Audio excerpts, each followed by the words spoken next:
How's it going, folks? Welcome to another fun at-home table read from the Quarantine Theater Company. I am excited for this one. We're going to be tackling The Flash without all the problematic elements attached to it. But this one's going to be a blast. The writers for this would go on to write what became the CW show, so they clearly have a good knowledge of the character.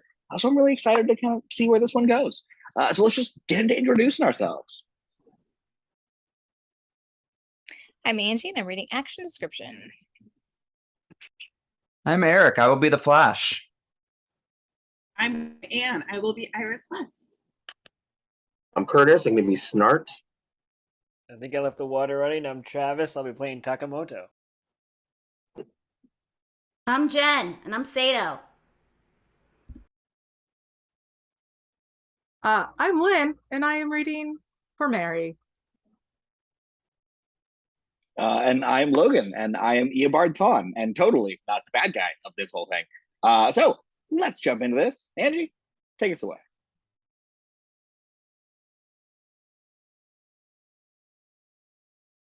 The Flash, story by Greg Berlanti and Michael Green and Marc Guggenheim. Screenplay by Michael Green and Marc Guggenheim. We race across a dusty field of Midwestern grass. A storm cloud curtain overhead. A boy of 14 runs, like his life depends on it, barefoot, breathless, terrified. Crack! A bolt of lightning bisects the sky, carrying us to another night, years later.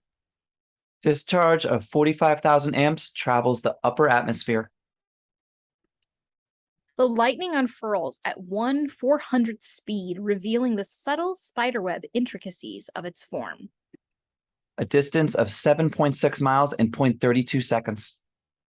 Too quick to be appreciated by any human, except one, seen in silhouette, watching. I move faster, ahead of the thunder. Time resumes. The stroke of lightning explodes out at normal speed, illuminating the night. Exterior Central Square, night. The flashing light heart of Central City, a city fighting for its soul. Streets tagged, packed with people, a noisy crush of cars and cabs, a jumbotron short a few broken pixels. The packed, bustling impersonality of metropolis frozen in time. Urban hum at a standstill. Time creeps in catch-up increments, an impossibly intricate tableau. Every one of them consumed by the noise and bustle. They don't know how beautiful the city is when it stops. Crash into real time, city life, entropy taking over. As a rush of wind blows down the street, carrying litter with it, something moving, faster than thought. 60 by 40 blocks, each 2/5 a mile. At any given moment, there's 1,000 places I'm needed. We spin up, twisting, craning to a god's eye view of the city. The gridded pattern of city blocks, a blur of speed, navigates the city in a spiral. I start at the center and work outward in concentric circles. Thorough. Only way to be sure I don't miss anything. A building under construction, a girder hanging in mid-air, a dangerous object in free fall. Remember it. 28th floor, 300 feet, rate of descent 32 feet per second squared. 5.82 seconds to impact. Time I'm needed elsewhere. City clock tower's second hand agonizes forth. 1. A series of pops, time shifting gears, fast to frozen. A guy steps off a curb on his cell, oblivious to the cab racing at him. A blast of wind sets him back onto the curb in time, cab rocketing past.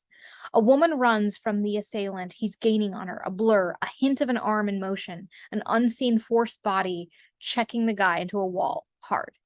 A drug dealer takes cash from a buyer, opens a heavy bag, a flash, rapid footfalls. The bag's now empty. The clock tower ticks again. 2. The girder falls further and... Making a failed city safe, and no one even knows I exist. A man hands a mugger his watch. The mugger pulls the trigger on the gun anyway, the hammer dropping. A finger clicks it back. Time ramps back up and the mugger's cuffed, gun in an evidence bag just out of reach. A cigarette ripped from a young kid's lips. Living between the ticks of seconds. A car chase in progress. 2 gangbangers in an Escalade fire Tech 9s at the cops behind them. Their guns disappear. Escalade pulled over, flipped over. The bangers handcuffed. Cops wondering how. That's me. Back to Central Square, frozen in time. The girder in suspended animation freefall, about to hit. People staring, scared.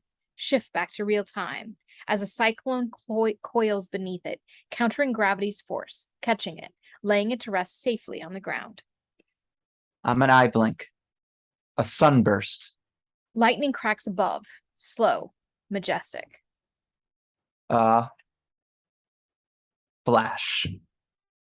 Only now do we see the man in the center of it all, lit by the lightning. Barry Allen, 28. Eyes alive with earnestness and determination only grown in the American Midwest, the only one moving freely amid the frozen. No classic costume yet, street clothes, specialized boots, treaded thick for traction and abuse. Central City's famous phase of lightning. An anomaly that floors the tourists, ignored by the locals, except me. Then something catches Barry's eye. A blue glow lights the city sky. More trouble. I see the explosion before I hear it. Blue fire, methane. Boom! The explosion Barry saw, the sound finally arriving. But Barry's gone. Exterior burning building, 0.23 seconds later. Barry looks up, firelight reflecting on his face. A derelict building burns, consumed floor by floor.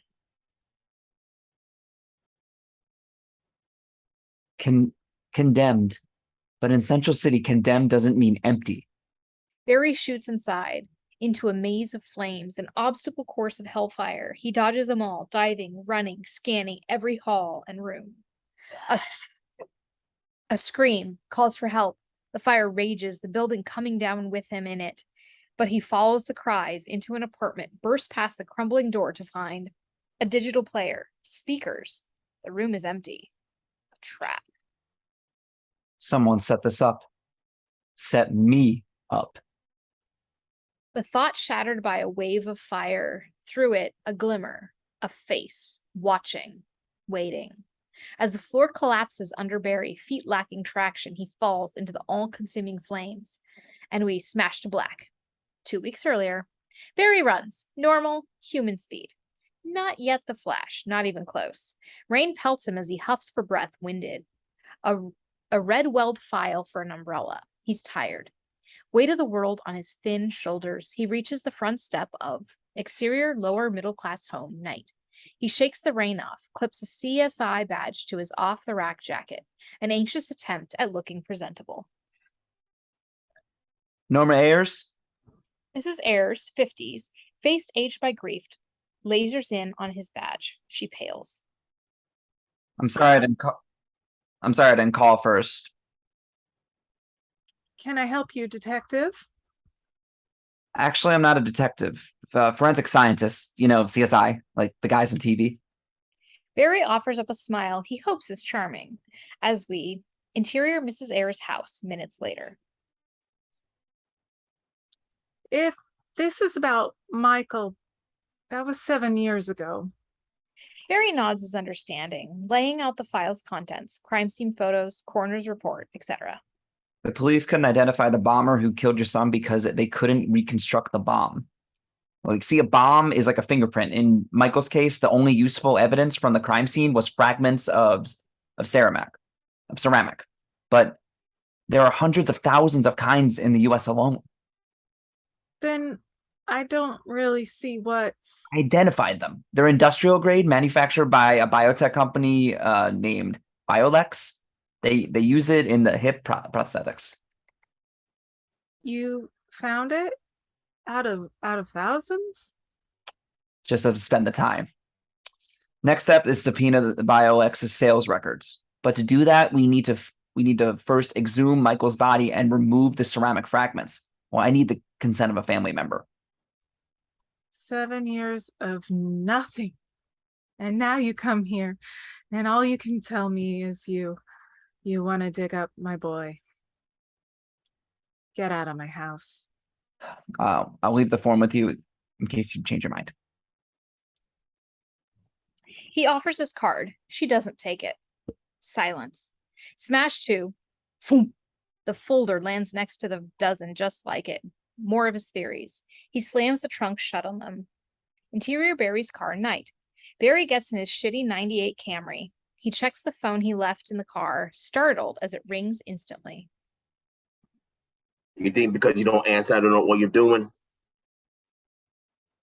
The voice belongs to Fred Chyre, Barry's boss. He'd be a happier man if he retired. 10:55 at the river. Shit. Barry starts his car. It hums to life, then sputters out. Barry tries again. Nothing. Shit. Smash 2, Barry running, rain-soaked and hauling ass as best as he can. His shoes slam the pavement, smashing us back to the young boy, running in the field. Young Barry. Bare feet kick up dirt. Tears streak his face. Panic grips his breath. Lightning flashes again. And we are exterior Twin Cities riverbanks, crime scene, night. Wide stretch on the bank of the river that cuts Central City off from its sister city, Keystone. Both skylines dominated by a massive futuristic tower. Barry runs up. Delayed again. Sorry. 1 o'clock here. One of those freak storms is coming. Gonna wash out all the evidence. He looks skyward. The city's phase lightning setting the sky on fire. Chyre points ahead. Jane Doe, slice and dice figures. She's been in the water in 3 weeks. Back of her shirt had a dry cleaning tag. Keystone Cleaners. Barry joins the coroner, Daisuke Sato, slice and dice to his friends. There with Detective Jared Morillo, African-American, planning to make captain. They examine a woman's corpse, bloated. Her face is deformed, strange, even for a floating body. Tissue degradation of some kind. Never seen anything like it. Even rubbed out the prints. No dental work either. I might be able to do a facial approximation. If you switch precincts, sure. Floaters from Keystone, remember? Well, in October, the tide goes toward Keystone. She was killed there. No way she, not for 2 months minimum. Morillo turns to Chyre. Is he kidding? You just memorize tide tables. Exhausting, you know that? Interior Central Citizen Bullpen Night. Bullpen of the Twin Cities venerable newspaper. Iris West answers her cell. If you just fell in love with her at first sight, you're not the only one. Intercut.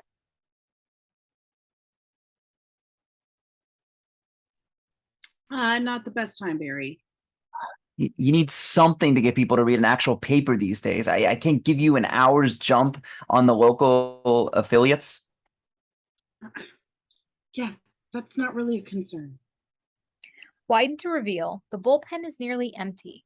The few people that are there are packing up their desks. Interior Infantino's Diner, night. Basic late night crowd. Iris is on her second coffee. The whirlwind inverse of considered laconic Barry. A newspaper going under. In this golden age of print journalism, I tried to warn them. Polite emails. Maybe we should work on the online content, polish up the site. No, the Citizen is a newspaper. This is how we've been doing things for 80 years. God, what was I thinking? Trying to be a reporter today. It's like saying you want to be a milkman, okay? Or fix record players. Iris, slow down. Not likely. Her cell chirps. A text. Sports section is holding a wake at rooms. They're buying shots. Oh, no. Thank you. Anyway, and I was starting to get assignment work. Crime reporting. God, the good stuff. And remember helping my pad my resume? We sat right over there at that booth. Do you know what you... It was like 30 minutes old, so no, I don't know what I'm going to do. And God, and don't say it's just a job you can find another. There aren't any jobs. Half the stories are ran out there about how there aren't any jobs. Thanks for coming out. Talking me off a ledge. He smiles. He barely said a word. Exterior Infantino's Diner, later. Iris buttons up. At least the rain's died down. Maybe I shouldn't think of it as unemployed. Maybe it's more like a chance to go to the gym, or ooh, I have to wear a dress for my party. I could have those skinny bitch clavicles, you know? God, my party. Oh, I have to be the unemployed in front of all of those people. My party, Saturday. I remember. I wouldn't miss it. I don't get invited to a lot of parties. But you're going to be all right, Iris. You always are. Somehow when you say it, it makes it feel true. Deep layers of history here, and feelings. Screw it. I'm going to Brooms. Come with me. I got to get back to the lab. And you wonder why you don't get invited to parties. And she turns off down the damp street. Barry watches, loses her in the crowd. Story of his life. Exterior Central City Police Precinct, night. Barry carries 2 cups of coffee, hands one to the homeless man sleeping over the heating vent outside. Interior morgue, night. Barry now wears a lab coat. Jane Doe nude on a metal grated table. Grim sight. Barry's all too used to it. Okay, Jane, who are you? And how did you die? Here we go. Victim is Caucasian female, approximately 28 years of age. Quick shots as Barry sets to work, examining the corpse down to its DNA. Thorough, proficient. No sign of blunt force trauma, no bullet wounds, no antemortem or postmortem contusions. Interior CSI bullpen, later. Ancient metal desks, only one is organized. Guess who? Barry leans back, digital recorder in one hand, bouncing a tennis ball off the wall with the other. Whack. Blood work. Negative. Toxicology. Negative. Whack. He throws the ball again. As it bounces,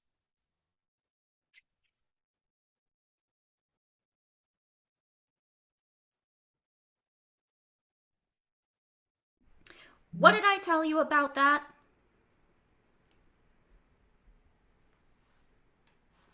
interior Allen house, Barry's room, afternoon, flashback. Nora Allen, 40, warm. Barry, 10, on his bed, absorbed in his math textbook, deep in thought, throwing a tennis ball against the wall. Old habit. You're gonna bust a hole in that wall one day. Well, not enough mass. I need to throw it 500 miles an hour. Sorry, I'm stuck on a problem. Nora smiles at her son, places a comic over his book. Most kids like comic books more than textbooks. Well, read it twice. Jay Garrick beats the changeling? A guy who can turn to different animals? Then how about ice cream? Let's take a break. I have to figure this out. Sometimes you have to step away from a problem to see it more clearly. Let's go. Interior convenience store, night, present. Barry pulls a carton of ice cream from a freezer. Exterior Central City, night. Barry heads down. In the distance, a looming spire, decades ahead of its time. The tower we glimpsed earlier, the Star Labs accelerator. Dr. Thon's tower's coming along. Interior car, afternoon, flashback. Parked on that same street, back when Central City was smaller, more personal. Nora and young Barry eat ice cream cones, problems forgotten. Out the window is a clear view of the accelerator tower, then just a frame in the early stages of construction. It's not a tower. It's a particle accelerator. It's going to shoot a proton faster than light. Never know what Dr. Thon will dream up with next. Jeez, come on, get it together, Nora. Never even been interviewed. Like, they say it's because he works like Edison. Never even sleeping. You could miss a whole life like that. Never having friends, never talking to anyone, never asking someone like Iris to the fall dance. Mom! I'm just saying. Everybody needs time out of the tower. Even smart people, especially smart people. Don't just think, Barry. Do. Feel. That's life lived.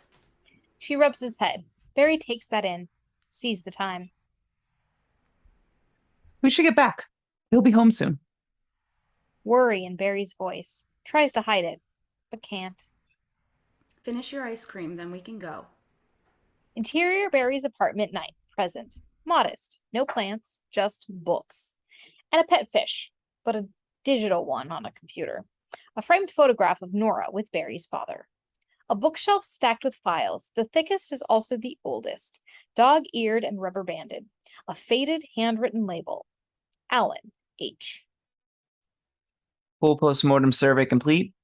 Every known drug, pathogen, and weapon, common or exotic, considered tested and eliminated. Exterior balcony, Barry's apartment later. Barry's halfway through his ice cream, summarizing his analysis into the recorder. Exhausted, frustrated. Cause of death appears to be no cause of death. Someone should let her know she's alive. His eyes get heavy. As he drifts to sleep, somewhere, a police siren screams, and suddenly, it's dawn. The city is up. Barry jolts awake. The remainder of his ice cream melted on his shirt. Shit. Barry wipes the puddle off, then stops. An epiphany. Close on the murder board. Closed cases in black, open in red. More red than black. Barry writes a new name under the suspect column. Cold. She was frozen at extreme low temperatures, and when she melted, her cell walls collapsed, like blueberries defrosting, leaking all over. Widen to reveal we're interior CSI bullpen day. Barry turns to see Chyre walking off, disinterested. Last night's Jane Doe, the cause of death, extreme hypothermia.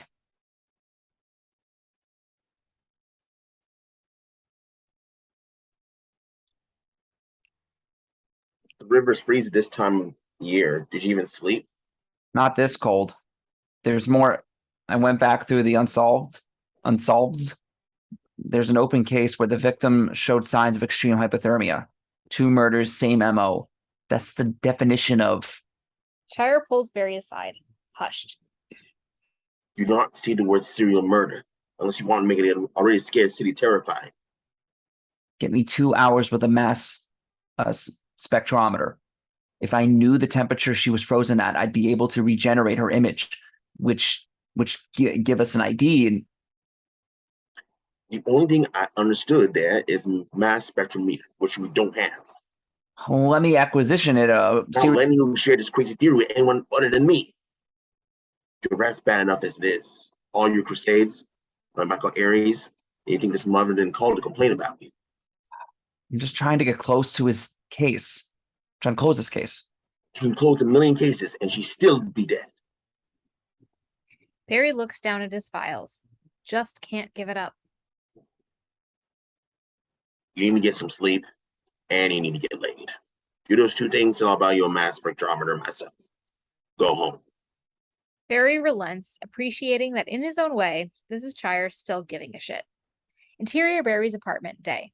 Barry walks in, checks his keys. Out of gas from an already shitty day. He looks at his unmade bed, calling him to pass out. Instead, time cut. A light snaps on in Barry's walk-in closet. He grabs an old binder from a tower of dozens of them. Old police trick. Hit a roadblock on your active case. Go back to your bottom drawer 1. Time cut. A TV on and ignored in the background. Barry at his desk, going through the binders. 1,000 pages thick.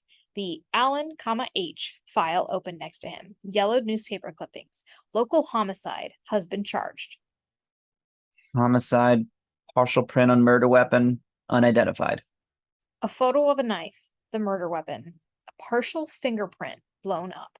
Off the image of the knife. Flash cut the knife. Flash. Pool of blood. Flash. A hand. Lifeless. A final flash. A body on the floor. Barry's mother. Dead. Now we see what the binders are, each labeled TCFIS, Twin Cities Fingerprint Index System. Computers couldn't make a match. He pages through the binders, comparing the prints. There were an official fingerprint record 10 card. So they need to be eyeballed. Nope. Next, another 10 card. No match. Next. Next. Over 20,000 fingerprints on record per county. 3,141 counties in the US, 45 seconds to scan each one equals 89.6 years. Grain of sand on a beach. But I made a promise to someone.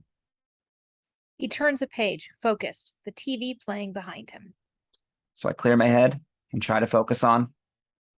Something catches Barry's attention on the TV, a news debate. Chiron, Star Accelerator, Boon or Boondoggle? Why should the accelerator pose any greater danger than the tens of billions of dollars worth of equipment they operate without incident every day? What's right in front of me? Exterior Star Labs, day. Barry walks past protesters marching outside carrying signs. God, not science. Accelerator equals doom. Beware. Welcome to Star Labs, the future of the future. Interior Star Labs, reception, day.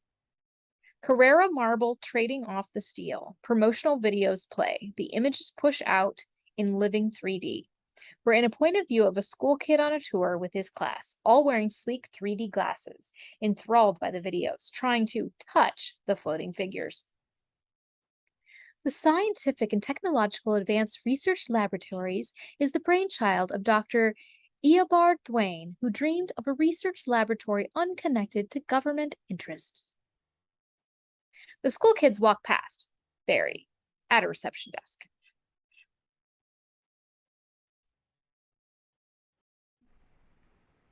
Lieutenant Allen. Barry turns toward the turret-shaped reception desk. I'm sorry, but Dr. Perez says it's against policy to loan out South Wing equipment to law enforcement. Barry steps away, then sees the tour group. An idea. Interior Star Labs hallway minutes later. Barry, 3D glasses on, walks with a tour. The wholesome tour guide walks them past a series of holograms. Now, if you've ever used the internet, web mesh, telegraphy, Dr. Thon invented.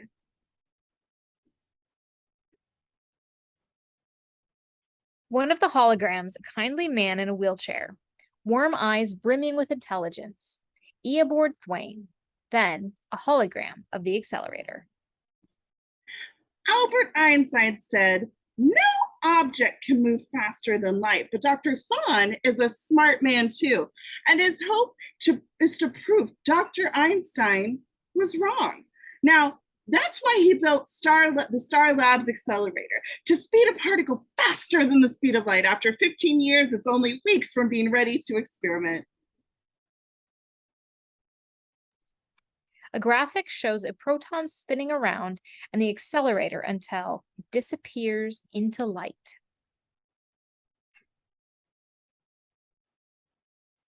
Yes, Chunky Kid, you have something to say?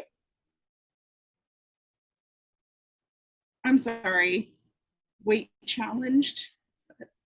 We get to see the mass spectrometer? I'm so sorry. No, we won't be visiting the third floor. Barry smiles, slips Chunky a 20 as he backs away. Interior Star Labs, South Wing, third floor, moments later. Barry at the locked door to the mass spectrometer lab, talking on a security phone. Dr. Perez was supposed to get me some time on the mass spec, but must have gotten sidetracked. Dr. Thawne wants to see the results immediately, so... Bzzz. A metallic shunk. The door clicks open. Interior Star Labs, mass spectrometer lab, moments later. Barry working on a computer while lasers of the mass spectrometer scan the tissue sample. Decided not to wait on a subpoena? Barry turns to see an attractive female employee enter. Dr. Perez. Detective. Star Labs does not participate in police investigations. We certainly don't let police break into our lab to use the equipment. I'm a CSI. We found a body with a level of deformity that could only come from exposure to extreme cold. I need to know exactly how cold to reconstruct the victim. It costs $25,000 just to turn this machine on. I'm almost done. Not almost. Now get out before I call your police friends. He shoots her a look, part disappointment, part apology. City has the highest unsolved homicide rate in the country. But why should you care about that? Why should anybody? He leaves. She watches him go. Can't help but feel bad. Interior Barry's apartment night. Barry enters tired. Sees his virtual fish is floating. Dead. He can't even keep a digital one alive. Then notices a post-it. Iris's party. His eyes shoot open, realizing he forgot. Shit. Interior Barry's Camry minutes later. Rain pours as Barry climbs in, turns the key. Nothing. Not even a whine. He'll be late. Again. The rain redoubles. Lightning, of course. Exterior street corner seconds later. Barry's running again through the rain. Footsteps and lightning flashing us to that field. Young Barry runs, crying, fearful, wishing he was faster. Up ahead, a house. Familiar. His.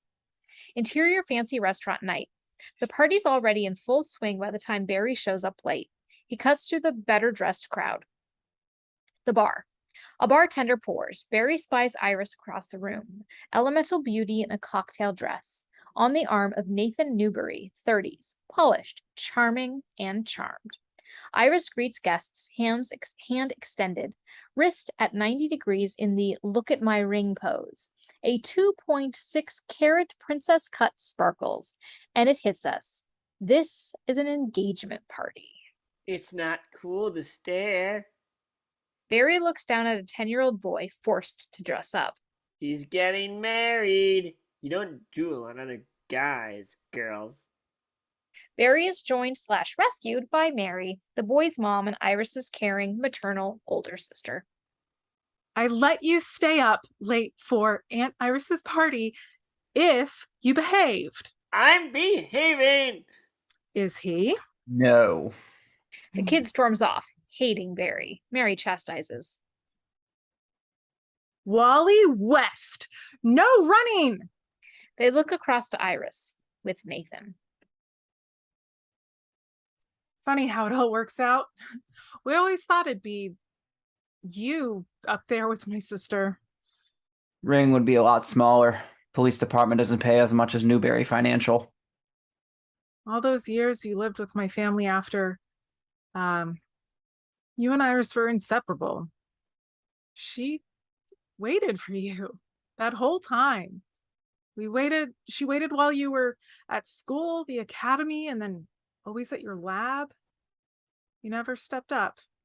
And finally, she moved on.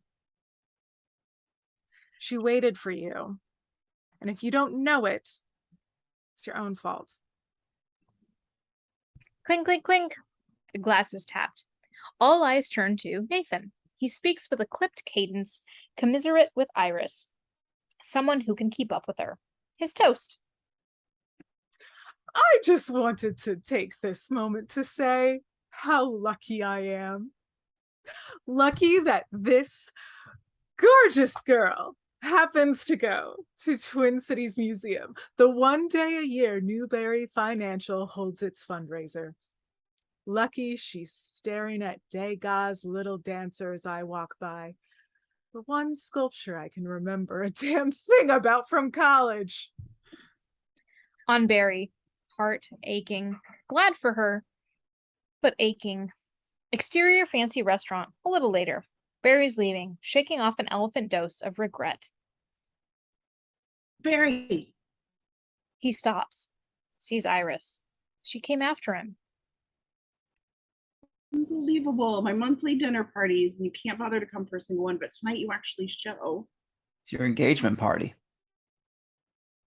And bail 20 minutes in. Let me guess, you're running off to work.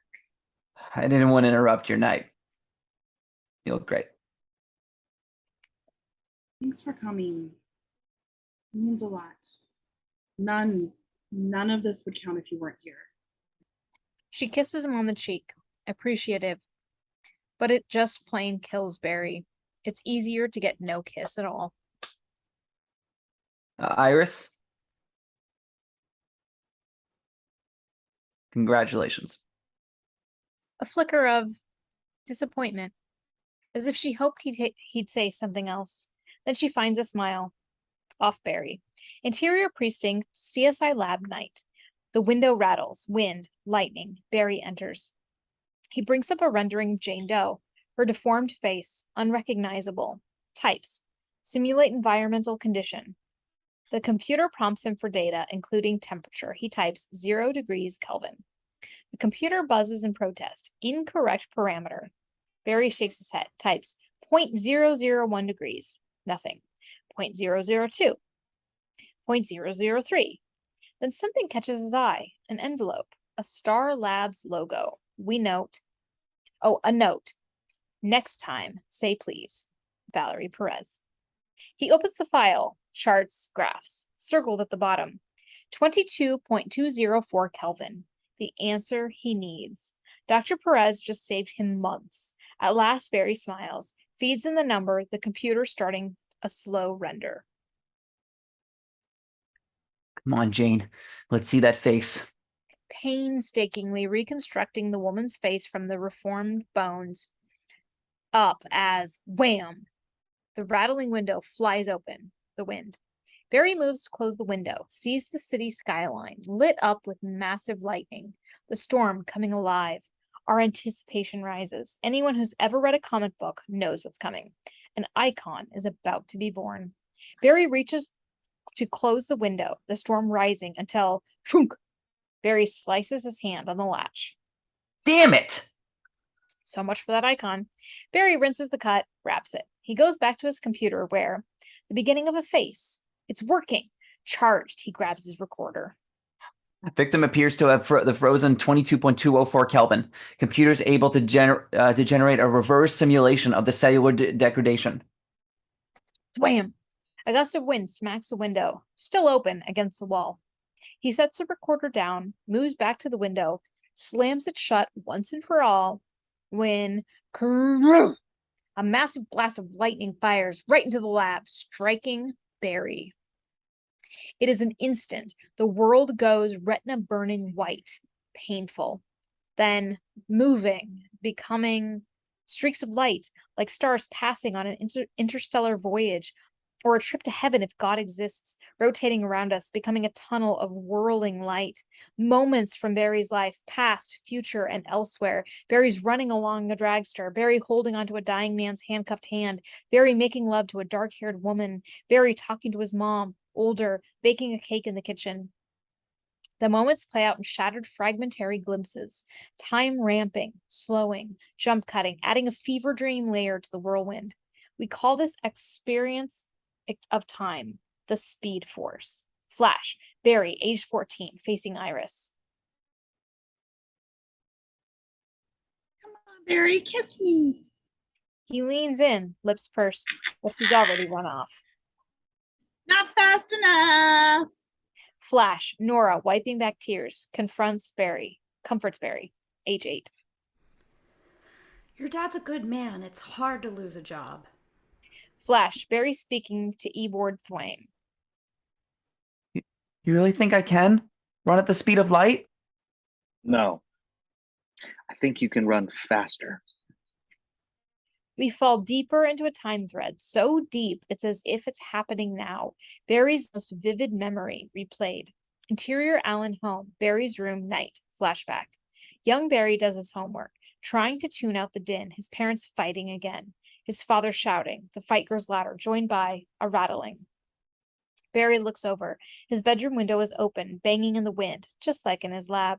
Lightning flashes. He moves to the window. Outside, a lightning storm. Crack! Barry recoils, willing a hand forward to shut the window. When Barry is pulled forward through the window, suddenly everything is a blur, a gale wind sweeping Barry up, roaring in his ears, almost sounding like...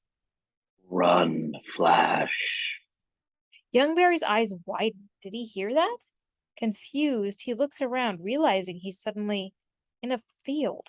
Yes, that field, the one from our opening image, 200 yards from his house. No idea how he got here. He scrambles to his bare feet, confused. He looks back to his house, hears a scream. His mother, fear rises.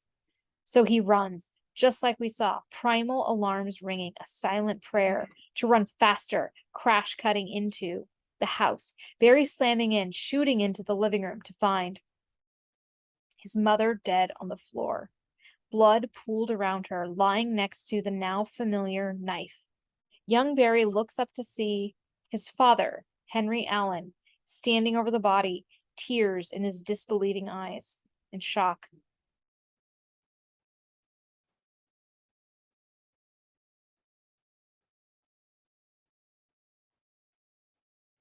Barry, I didn't. Barry just stares. He casts wet eyes back to his mother as we smash back into interior hospital night present. Doors burst open on the cut. Worried Iris and Chyre dog after a harried ER doc moving fast. He's in critical condition. We're still trying to get him stabilized. He was struck by lightning? His body's gone into some kind of shock, like the lightning jolted his heart into an extreme arrhythmia. We can't get him back into normal sinus rhythm. Didn't get some drugs in it. We pushed him as much Antivia as we can. We stopped when we thought it'd give him another heart attack. Arrhythmia? Out of it, he had a heart attack? He's had 6. Interior hospital monitoring room, continuous. There are a few video monitors here. Through the window, Barry, lying on a gurney, shaking, seizing. A second doctor over him, readying defibrillator paddles. We had to bring him to isolation. Does he have a history of drug use? Drugs? Yes, sir. Dr. Two applies the paddles and is jolted back, sent flying through the window. Glass flies everywhere.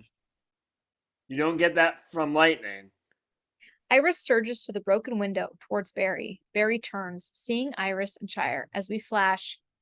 Exterior Allen House, front steps, night, flashback. Young Barry with a police blanket over his shoulders. A young officer Chyre stands beside him, sympathetic. It wasn't my dad. He didn't do it. Chyre leaves it alone, just tries to help. Look, you can't stay here. This can't be a home anymore. Having a family, someplace you could go. Yes.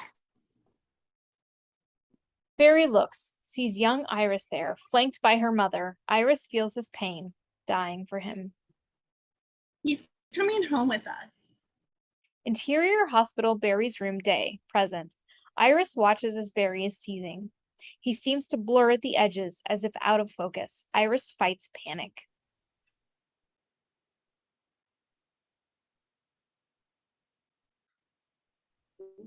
What's happening to him? Why aren't you helping? We're doing everything we can. Barry sees Iris, but moving slowly, as if underwater. She's speaking, but her voice is slow. What is happening? He sees his IV, a drop frozen in freefall. He gently taps the IV glass. His slightest touch causes it to shatter, glass and liquid exploding out, then suddenly hanging in the air, stopped, frozen around him like snowflakes.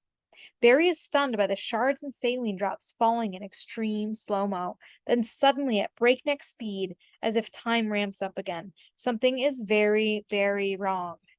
Exterior hospital rooftop helipad night.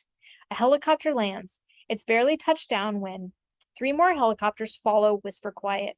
A ramp folds out of the helicopter like a flower opening for a set of wheels that roll down it. Back in the monitoring room, the doctors react, befuddled by what they've just seen.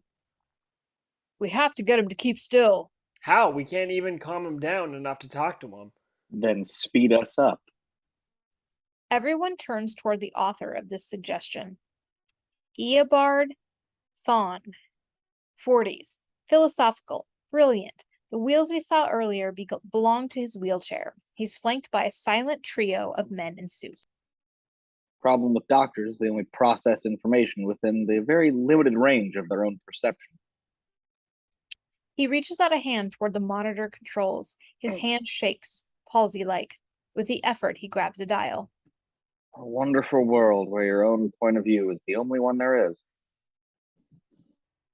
Thawne adjusts the viewing monitor to slow the image of Barry. Barry comes into focus. Thawne as he leans into the intercom. Mr. Allen. The words Mr. Allen play again, speed up, then again faster, until his greeting comes out like a chirp.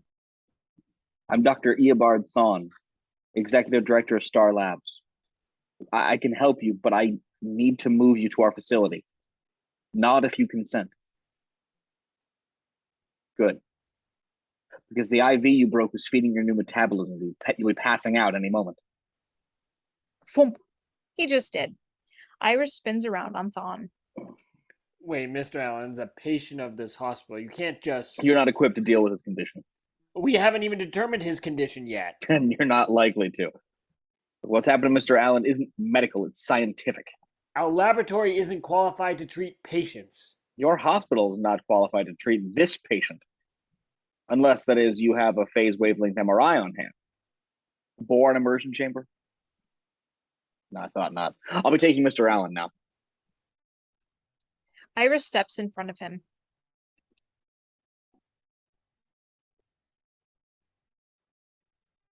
What are you going to do with him? I'm going to keep your friend alive. If you allow me. Iris. She calms, revealing just how scared she is for Barry.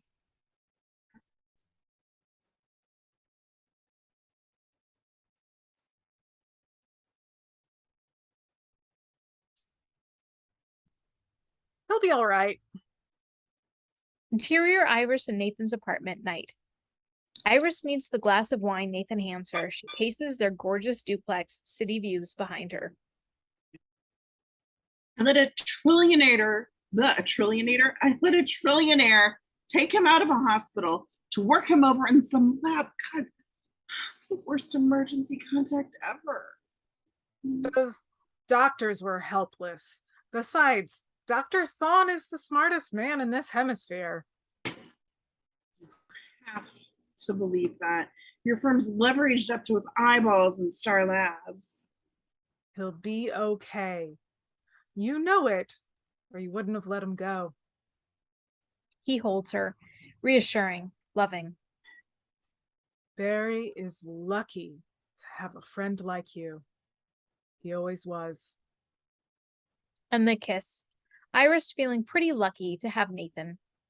Interior Star Labs tank another day. Barry awakens submerged in a cylinder of thick, viscous liquid. A cannula in his nose allows him to breathe, a full beard on his face. Thawne stares at him through the glass, indicating Barry to earphones. Breathe. If you can remember your breath, the body follows. I do know something about having a body that refuses to behave. The solution is absorbing the charge. He points to a keypad submerged. For him to type his response, Barry types. Words appear. How long? Approximately 9 hours.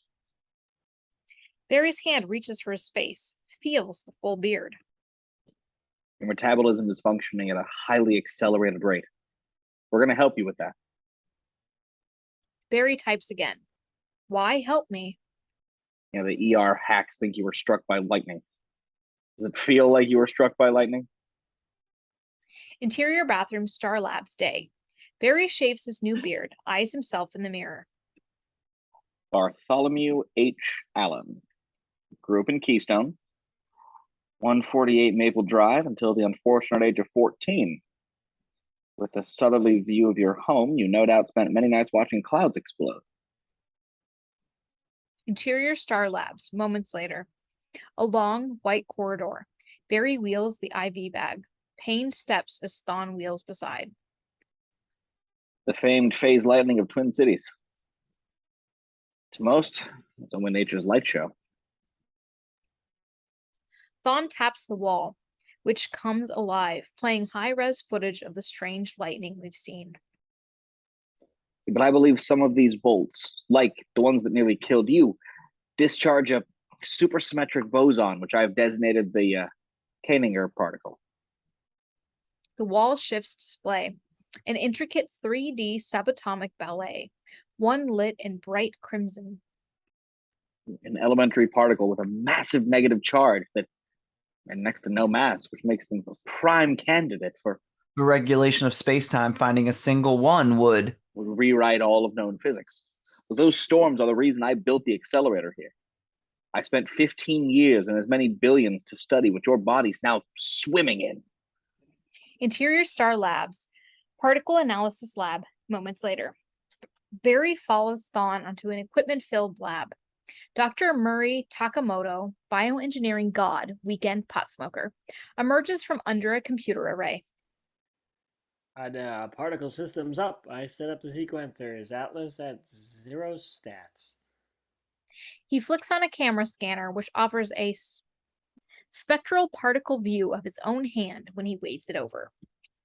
Yeah, full test, every metric. Barry, meet your research team.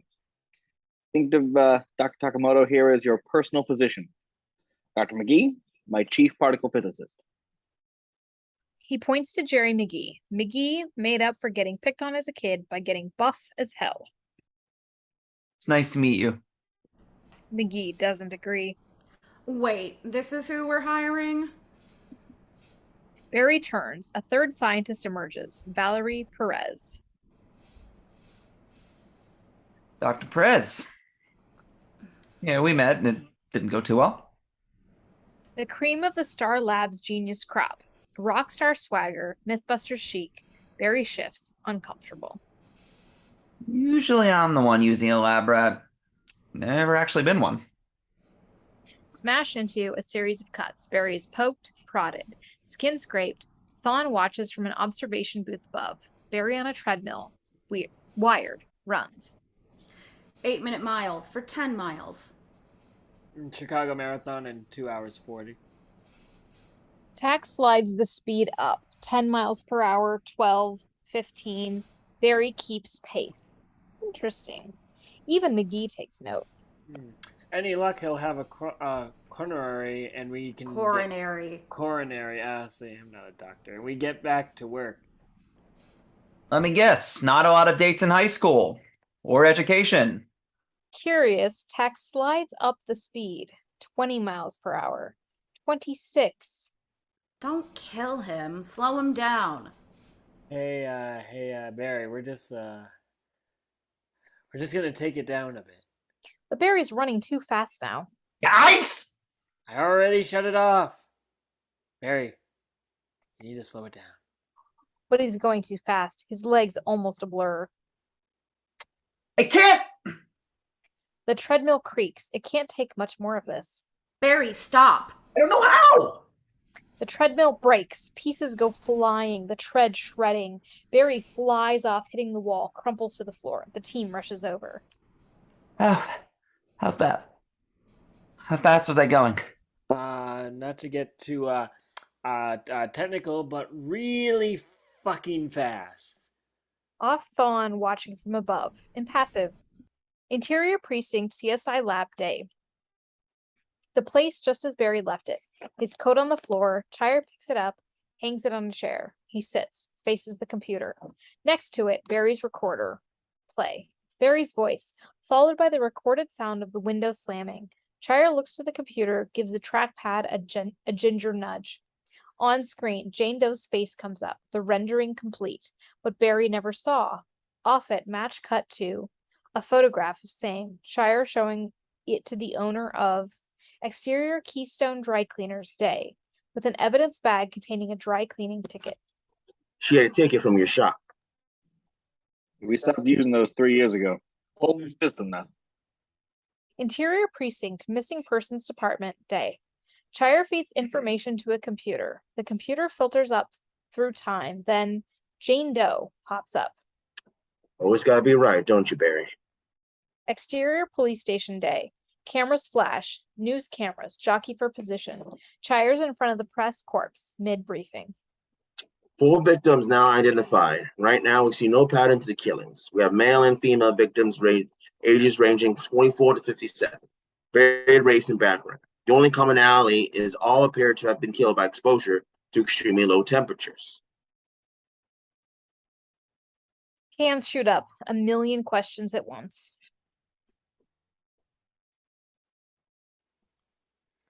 But with that kind of consent cause of death, Detective, are you saying this is the work of some kind of serial killer?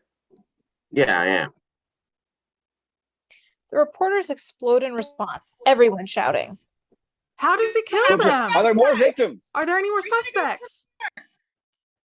Interior perfectly normal suburban home day.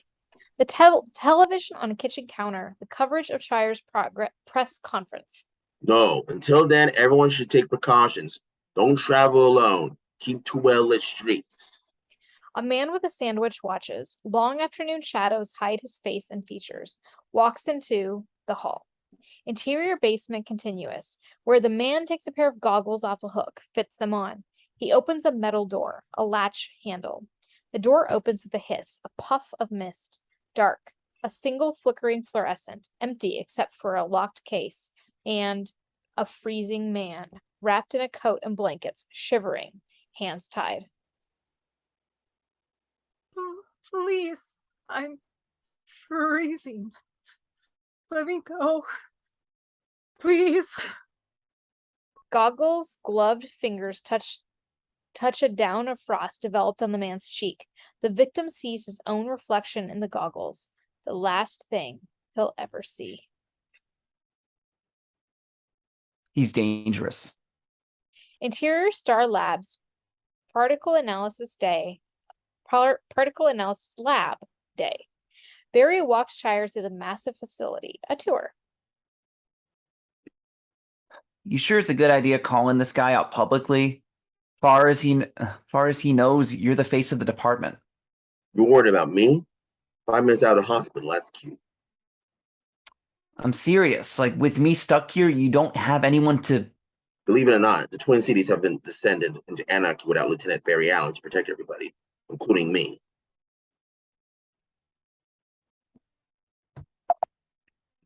Chyre looks around, impressed. So all this is for you. This Don guy is shelling out pretty big to get you better. You take a second to ask yourself why? Maybe I'm fascinating. Thanks for coming. Nice to know you can still worry when you have to. Chyre offers up what, for him, serves as a smile. Just don't let Don do any crazy experiments on you. Hard cut to exterior Salt Flats day. Handheld video footage. Hot, flat, white sand 100 miles in every direction. TAC operates the HD camera, scanning the horizon. Oh, I love vaudeville. Okay, we're out in the middle of nowhere. It's about 200 degrees. Barry's rocking shorts for speed trials. Phase 2. Camera finds Barry in gym clothes, feeling like a putz. Do I really have to do this? TAC turns the camera as a dragster races past, a NASCAR-level pace car emblazoned with the Star Labs logo. Inside of the dragster, McGee drives, loving it. The team communicates through earpieces. All right, 446 horses and no cops for miles. I love working at Star Labs. Back with Barry and TAC. Come on, go get him. Fetch. I'm not a dog. He hands Barry an earpiece. Barry considers, puts it in, then starts jogging out. Regular gym pace. Exterior deep desert. 3 miles away, Valerie waits with a speed gun. Tell them to hurry up. I'm frying out here. She sees McGee speeding right for her and blazes by. Her speed gun reads 190. With Barry, he kicks it up, pushing harder now. The run becoming a sprint. His breathing steady, the ground passing beneath him faster, the momentum taking over. In the dragster. All right. I've lost all sight of him. Let's pack this up. Whoa, wait a second. A dust cloud nears, a comet tail of debris behind it. Barry is gaining on him, then reaches him. There's Barry running alongside the dragster, loving it. Amazed, McGee drops into 6th, blows ahead. But Barry keeps up, breath steady, a smile on his face. This is the most free he's ever felt in his life. Fires ahead. A bullet, no longer merely running, but moving, living, existing at an accelerated rate. The real world of gravity and speech and small movements simply stops all around him as he races by. A jackrabbit mid-leap, a dragonfly mid-flight, Valerie mid-drink, Barry's first taste of flash time. You should be about 12 miles from Dover Canyon. The world is a wash of dust and muted color. He looks ahead, sees he's coming up on it, a wide canyon. He's headed right for it. Fuck. Closer than that! He tries to stop, skidding, spraying dirt and rock, saloming, but he's moving too fast, like a beginning skier going down a black diamond. Intercut between Barry and the team as He's about to pace himself all over the canyon. Find another gear. What do you weigh? What? 170! He's right. 0.65 miles across. He'll have to hit 300 miles per hour. On Barry, he digs deep and pushes harder, blazing ahead. Every step takes him 50 feet. You have to jump within 50 feet from the edge, and you better catch a cross breeze. Barry reaches the edge and jumps, soaring over the deep and gorgeous canyon. An eagle flies below him. His arc crests and he makes it and tumbles, wipes out in a ball of dust and flailing limbs. His clothes are singed, his shoes are shredded, but he made it. Close on, an IV bag, squeezed to wring it out. We're Interior Star Labs day. Barry, hooked on the IV, looks on as the team shouts over each other, replaying footage on their devices. We can see his clothes fraying off as his speed increases. His heart rate. How do you not have a coronary? Or explode. That much unstable energy. He should have popped like a hydrogen bomb. Tack changes out the IV bag, keeps Barry from getting up. That's the third one. How many of those are you gonna pump in me? You just expanded 17,000 calories. Unless you want to drink 30 milkshakes, sit still and let your body stabilize. McGee plays back the super slow-mo. The air around him is compressing, protecting him. He's a nose cone on a jet. God, have you ever seen anything like this? Well, only in comic books. The Flash J. Garrick running around with a colander on his head. Didn't you read him as a kid? Yeah, used to love him. Well, you can outrun him. Shoes would be nice. Barry looks down at his feet, raw and bloody from the abuse of speed. Fullerene embedded polymer heat resistant, better traction. It was worth your time after all, Dr. McGee. They see behind them. Thawne has entered. All your conjecture is simply towards improving his speed. Broaden the applications. He's testing them. The team stews. Deceleration. He can use his speed to draw velocity from other objects. Interior Star Labs, Physics Lab day. McGee snaps a football, which spirals through the air. Barry sprints after it, wearing his new boots. Reversing spin on a projectile, he can absorb its velocity, drop it mid-flight, like a football.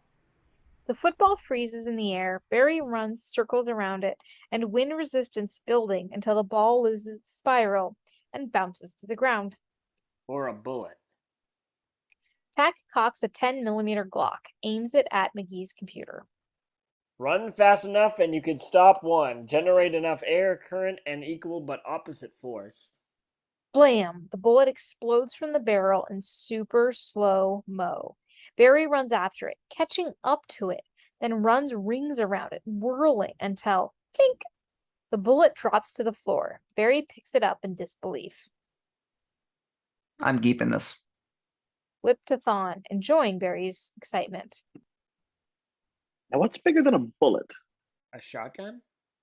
Please tell me we have a bazooka. Something with a high mass to velocity ratio? What's bigger than a bazooka? As they argue, Barry looks over the bullet, notices on TV news footage. Storm warning reports for the neighboring state, a tornado watch. Guys, who's up for a drive? Interior Star Labs van, day. The van rattles like it was racing a train. Barry looks out the window at, not a train, but the storm. They're riding right into its nasty heart. Gale winds, rain pelting the van, storm warnings play on the radio. Taxis at first, shouts over the wind. There! He points to where. A tornado is ripping up a street, picking up everything in its path. A fiver. On Barry, beyond daunted. Remember, it was your idea to drive 8 hours to chase a tornado. I've had other bad ideas. Think of it as just a faster football. Yeah, a football that can kill you! Barry steels himself, already regretting this. Exterior neighborhood street, seconds later. Flash time as Barry runs. Amounts of debris all stop. The storm and massive Flash time as Barry runs. The storm and massive amounts of debris all stop, suspended in time. Barry is the only object moving at normal speed. We hear him working the problem, a scientist as a superhero. Hug the boundary layer, generate enough opposite force. Barry moves toward the cyclone, but is blown back, and we are out of flash time. The world in storm rushing back in as Barry is overwhelmed by the intense winds, lifted, a leaf in the wind, thrashed about. He slams to the ground. Painful. Too big, too much force. No way I can... But then he sees the tornado headed to a family trapped in their car. They'll be killed. He rises, no thought for himself. There's people in there. Can't let it get to them. He runs for them, towards the tornado. Have to get closer to its source, but I'm gonna absorb its velocity. He looks right up at the tornado. He needs to stop this fucking thing. He runs. Throw wide and tighten the circle. This time, he arcs around the tornado, counter to its rotation, spinning around it, speed building until he's doubling the tornado's own speed. He fights harder against the insane tempest which nears the trapped family. He pushes, giving everything. From above, a god's eye view of the tornado, looking down onto it as Barry's incredible speed begins to affect the wind, decelerating it, unwinding it. The tornado is slowing down, Barry's speed taking the boost, pushing the wind back even further until the tornado begins to dissipate. He's unraveling it. Whim, whim, whim, whim. 4 cars and a cement truck rain down from the sky and crash around Barry. Almost there. Barry moves to dodge more of its contents, but loses his footing, sending him flying, carving a jagged path down the street. He disappears into a field, pan to where the tornado was. It's gone. Just a gentle breeze till a toaster lands. Over by Barry, the team spills out of the van. Barry! You dead, bro? No, man. They stand over him. Barry's a mess. Both his arms are broken and twisted, compound fractures, and yet Barry grins. Genuine joy. The first in 14 years. I did it. I saved them. Yeah, you did! Barry's grin breaks into a smile. He's a hero, and it feels good. Then the pain hits along with the humility. I gotta work on my stopping. Interior Precinct, Squad Room Night. Chyre manning a team of detectives, a city map marked with locations, crime scene photos, etc. Our sub's been picking these victims for a reason. Locations, all the bodies were dumped, which means he's probably doing his killing in the same location. Check out condemned buildings, abandoned business, homes. His cell buzzes. He answers, intercut. Interior subway tunnel at that moment. Daisaku Sato on his cell, crouched over the body of a freezing man we saw in Goggles' basement, dead. Part frozen, part thawed, making for a grotesque tableau. We got another one, male. Same MO, down to the ice crystals. This one he dumped in the metro. Chyre hangs up, frustrated. Another victim. Another Vic. Let's move. Interior precinct, underground garage, moments later. Chyre enters a dinged-up Ford. Chink! A sound like something dropping. Whatever. He then realizes he can see his breath. He shivers. His key won't go in the ignition. The lock is frozen over, suddenly very cold. His eyes search. On the floor, a sleek metal device. Something Jonathan might have designed. Ejecting mist. He reaches for the door. The handle won't turn. Frozen over. The glass window starts to frost, fracturing. Snap to black. A sharp intake of breath jolts us into interior walk-in freezer. Child violently regains consciousness to find himself cuffed to a chair in the dark and very cold. Chyre tries to keep calm. A pair of goggles pierces the darkness. Cobalt blue, worn by Goggles. Our killer, Leonard Snart. You never stop. Bees in a hive, racing, 3 lives in one, never feeling any of them. I was like you. You only stop when you're dead. But I have an answer now. Cold. Everything slows in the cold. Let me go. Snart snaps into the half-light, gaunt, pale, mad. He's coming. He'll bring the cold end and show you all such beauty. Perfect stillness. He reaches out a hand, holding a syringe of blue liquid. All right. You can explain that. The judge will understand. Chyre struggles, the syringe poised above his chest. Everyone will understand. I'm showing them right now. They're all there. Exterior Central Square at that moment, where Chyre's face is broadcast live on the Jumbotron. The usual hum of daily activity has ceased. Pedestrians, cars, cabs. The entire city stopped to watch in horror. Stop for the first time in their busy day. Only now appreciating their lives. They'll go home and kiss their wives. The needle goes in, a sound like tinfoil crinkling. Chyre's convulses, flash freezing from the inside out. They'll hug their children. People scream out on screen. Chyre, face frozen in a grotesque mask of terror, solid ice. Snart whispers. In the next 5 days, I will destroy a Twin Cities landmark, along with anyone near it. If you want to live, you only need to do one thing. Stay home. Be with the family forgotten. A snow day for everyone.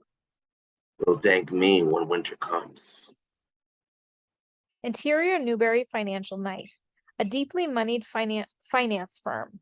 48th floor view of the Twin Cities. Nathan walks like he owns the place, which he does.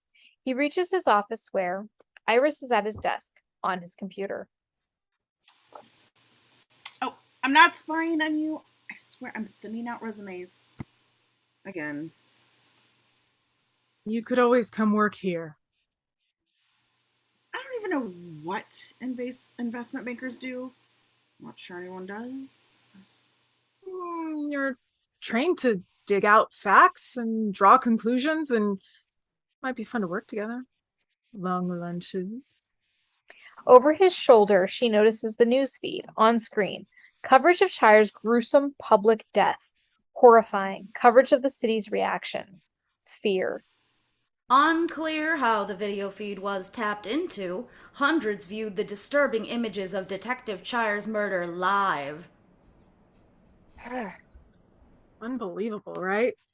Crime in this city. Grabbing her keys, Iris is already halfway out the door. Interior Star Labs, observation room night. A spreader cracks open a cast. Tack holds Barry's arm steady as he takes it off. His arm healed. You sure about this? 8 hours ago, he had 2 compound fractures. The x-ray shows them clean. His metabolism's accelerated across every metric. He's even healing fast. You just keep getting more and more interesting. Yes, that was a flirt. Barry smiles. Hey, Barry's got a visitor. Tell them to wait. I need to run scans on those brakes.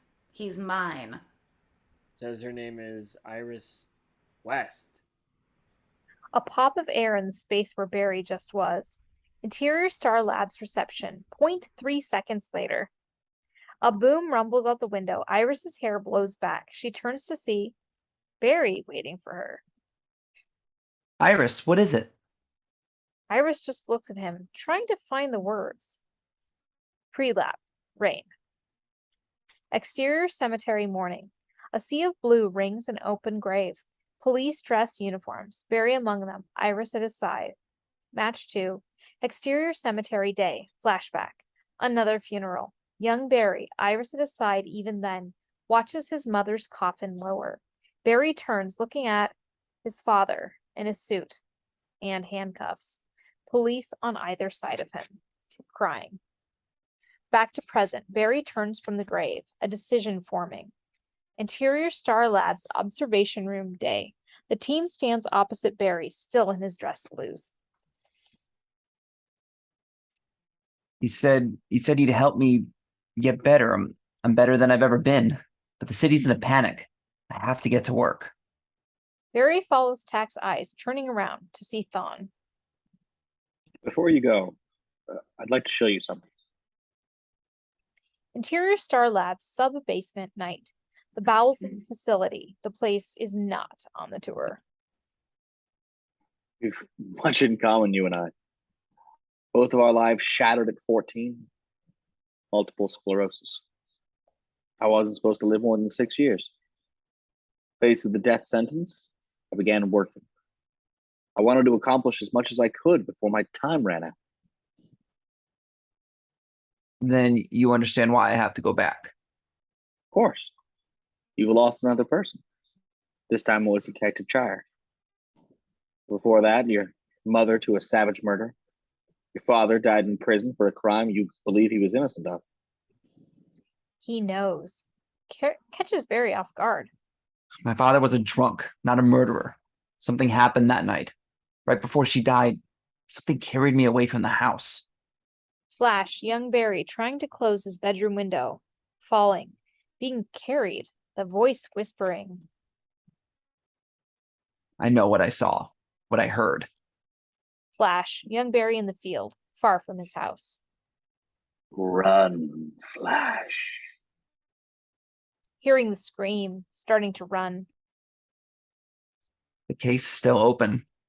There was a print on the weapon that wasn't my father's. I believe you. The more time I spend in quantum physics, the more I learn anything is possible.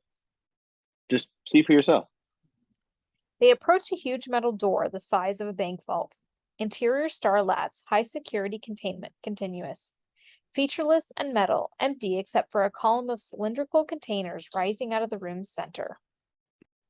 This room contains artifacts recovered from lightning storms with significant Chyre particle discharges over the years. Thawne reaches for a cylinder, which opens with a hermetic hiss of air, hands its contents to Barry. This dollar bill was found in Central City Park in 1954, after one such storm. Ordinary enough. Washington, a pyramid. But look closer. Examine. Barry considers, inspects, flips the bill over. There's no one God we trust. Thawne grins, opens another canister, pulls out 2 metallic objects, gunmetal gray, curved on the side. Spectroanalysis reveals the atoms of this metal contain an antiparticle that can't even be synthesized without instantly annihilating itself. You told me when you were struck by that bolt, you saw things. What if I told you what you saw was real? Glimpses into our past, our future, other times as well. Another dimension. A parallel universe? Yes. See, I believe that these storms are where the wall between our reality and others are the weakest. And that through them, here, we can cross over. Your accelerator. I meant to fire a single proton fast enough to cross through the wall and into another universe. Now with you, instead of sending a proton, I can send a man. Thawne fixes a stare. You. Barry is speechless. You're the fastest man alive. You have the time to do anything. Stay with the department, but stay here too. If you apply your focus to this, you could go places no man ever dreamed possible. Barry, What if there's a world where your mother is still alive? Barry cradles the strange metal, holding the impossible. Exterior shots of the city morning. A scared population reels from Snart's threat. A mother rushes her kids off the street to a safety of a home. Cars are backed up on the bridge leading out of town. Interior Central Station morning. Central City's train station, think Grand Central. A vaulted glass with wrought iron ceiling. People line up to get their tickets out of the city. Police do their best to keep watch on every corner. Exterior Barry's apartment morning. Barry comes down his shitbox car, his old morning routine, grabs the handle, looks out at the thick, honking traffic just waiting for him to slog through. Barry smiles, flips the keys to a teenager on a bike. She's all yours. Exterior streets morning. Barry super speeds to work, a free bird through an obstacle course of miserable people stuck in traffic. Like a bike messenger with a jetpack, angling between cars and trucks and cabs, springboarding off a bumper to run over the traffic, on hoods and roofs. Yeehaw! Inside a bus, a passenger hears a bang on the roof, looks out, only to see a newspaper eddying in the contrail of a long-gone Barry Allen. Interior donut shop morning. A line of people waits to be served. The door pops open with a gust of wind. A row of donuts disappears, a 10 left on the counter. Interior precinct moments later. Barry enters holding a box of donuts to find a madhouse. Every cop in the city is at work. Sergeants bark orders in front of city maps, trying to coordinate the impossible effort of covering every inch of the city.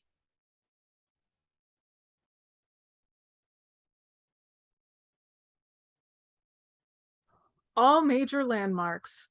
ESU teams at Central Square, Central Stadium, and the Twin Cities Museum. The Accelerator Tower, Miller Tower. Put everyone on the streets. No one even notices Barry enter, except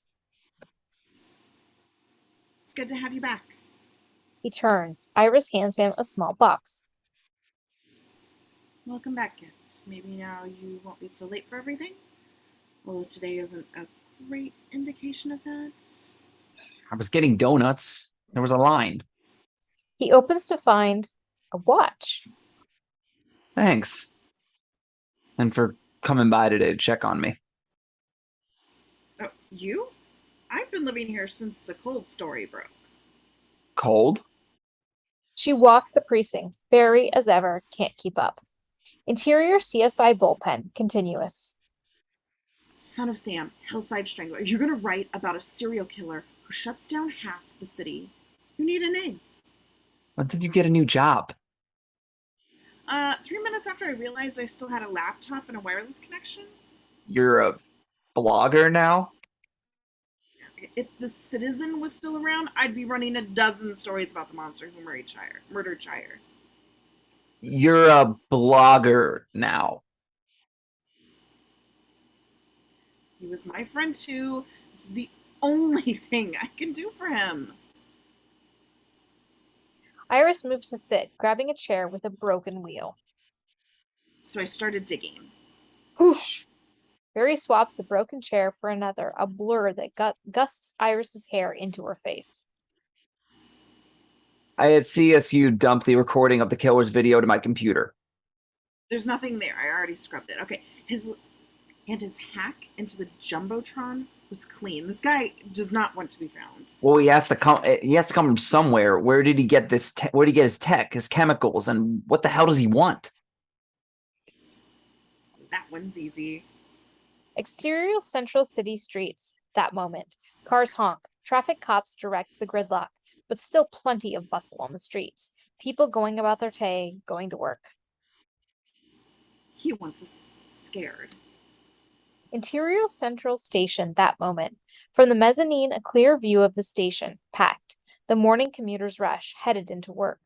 Pull back to reveal we are in Snart's POV. Watching all those busy bees, hundreds of people, lives. You wouldn't listen. He reaches into his pocket, pulls out a series of blue ampules. He takes one, rolls it under his fingers on the balustrade, then, let's go, letting it roll over, down over the mezzanine to smash to the marble floor below in the middle of the commuter rush. There's gotta be a pattern. Interior CSI bullpen day. The consistency to the victimology. And if we can't trace his signal, what about his equipment? You need hardware to freeze a body that fast, but nothing's been recovered from the crime scenes. Interior Central Station that moment. A commuter on his cell phone slips, looks at the floor, coated in dark ice. Odd. Someone next to him stops, chilled. She sees her breath in the air. 3 more ampules drop from above, shattering on the floor, nothing but mist spreading out where they land. They rush to get out of there, cell phone guy getting to the exit first, to see the exit doors start to freeze shut, trapping them in. The doors are... Dunk! A hypodermic needle lands in his chest, fired from a gun. The syringe deploys in the man's chest, spreading the freezing wave through him. People scream. 2 cops run for the iced exit, reaching for their guns, one on his walkie. Central Station, we have an 1199 at Central Station. Dunk! A hypo fires into his chest, silencing him. He falls to the ground, shattering. Through the building mayhem, Snart steps forward, firing a semi-automatic, hypos filled with blue liquid at anyone in his way. As he throws the ampules, a freezing wave of black ice spreads up the walls, cracking them, reaching towards the delicate ceiling. Interior precinct, seconds later, Morillo smashes down the phone, shouting, He's at the train station. All units rolling code 3 to Central Station. Go! Time freezes for Barry, a few seconds stretched for him into a long, soul-searching moment, hearing the call. Barry, did you hear? He's... Only Barry's not in his chair anymore, already gone. Exterior Central City streets, 0.09 seconds later. Barry blurs through traffic, slaloming through people running away. Foom. A wind tunnel stretches down the main drag of the city, passing police cars heading right for Central Station. Interior Central Station. The crowd screams, seeing the black icy wave spreading up the crumbling walls, reaching the delicate glass ceiling. The first glass pane shatters, exploding down, more to follow, huge killer chunks of glass and iron raining down on hundreds of terrified people below, when time snaps still. The station is in a rainstorm of broken glass showering from above, like a million knives hanging in the air, about to kill everyone. Whip pan, Barry entering the station, the only thing in motion moving faster than anyone can see. Dozens of panes, roughly 2,200 pounds each. Rate of descent 200 feet per second. I have time. He runs under, tries to move a falling piece of jagged glass, slices his hand. Glass moves slow, but it's still razor sharp. Gotta be careful. He skids to a stop, the glass shrapnel closer to the civilians now. Think. Too many shards. Can't move the panes. Eyes widen. An epiphany. Move the people. And he's gone, tearing through the station, moving everyone to a corner protected by the mezzanine overhang. The last person dropped to safety, Barry looks across the ocean of falling glass, the pieces of vaulted ceiling millimeters from smashing into a man with a semi. To see a man with a semi, Snart, stopped in time, making an escape down one of the train platform tunnels. It's him, headed underground, for the trains. Barry begins moving through the falling pieces of glass as they explode in slow-mo all around him, spraying out deadly glass dust, slicing in his skin. Too much. Barry hurdles for safety as time resumes. The rest of the ceiling glass bashes to the floor. Barry covers his mouth, looks. Snart is gone. Interior train platform, 0.02 seconds later. Snart moves fast, heading for the train, getting ready to depart. Opposite an empty platform. Not fast enough. He's whisked up, turns. Barry's got him. Snart smiles a steely grin, knowing what Barry doesn't yet. You're fast, not fast enough. He just threw one of his ampules. Barry sees it hitting the metal and exploding open. The tracks instantly crackle as a field of ice spreads wide and deep. A train whistle signals a train coming. You can't save them all. The hell he can't. Barry makes a decision to let Snart go. A burst of speed and Barry is off down the tunnel, headed for the coming train. Moving train. Moving train. How do you stop a moving train? You don't. Same trick. Only faster. Interior train car, 0.02 seconds later. Commuters on the train, no clue what's coming. One of them feels a chill. Then the train jerks, lurches, swerving, then skidding, coming off the tracks. A 20,000-ton missile out of control and headed right for the concrete wall. Inside the car, people thrown at odd angles, holding on for dear life, which would be very short but for Barry, tearing through, taking passengers off the side of the tracks, person by person, dropping them off safely, too fast for anyone to know what's happened. The train hits, the front end smashing, an accordion wave of violent inertia spreading down the entire length of the train to destroy everything on it. Then Barry sees one last woman still on the train, on a back car, her life about to be crunched out of her as the train crushes down further and further. Barry goes in after her, grabbing her as the car crumples around them, and making it out the instant the entire thing disintegrates behind him in a violent crash, spewing chunks of metal and glass, shrapnel bearing into Barry's shoulder. On the platform, Barry gasps for air, ignoring the pain. He still holds the last woman tightly, looks up at him, shaken. Something blew right through. Yeah. Freak storm must have been. Barry's chest swells, exhausted, woozy, but feeling good. He scans the crowd for Snart, but Snart is gone. God, you're bleeding. Barry feels blood dripping from his back. He's wounded. Exterior Central Station moments later. Police cars scream up. Murillo's car skidding to a halt. Too late to do a thing. A gust of wind blows past, then a thud, like something just slammed into the car. Morillo looks, sees a blood smear. What the fuck? Interior Valerie's apartment day. Val hears a knock, answers to find Barry. Dropping by no invitation. That's bold. Barry collapses. Not what she expected. Interior Valerie's apartment later. A towel hits Barry in the face, waking him. Not happy. Did you get shot? Just a piece of train. Train? That was you?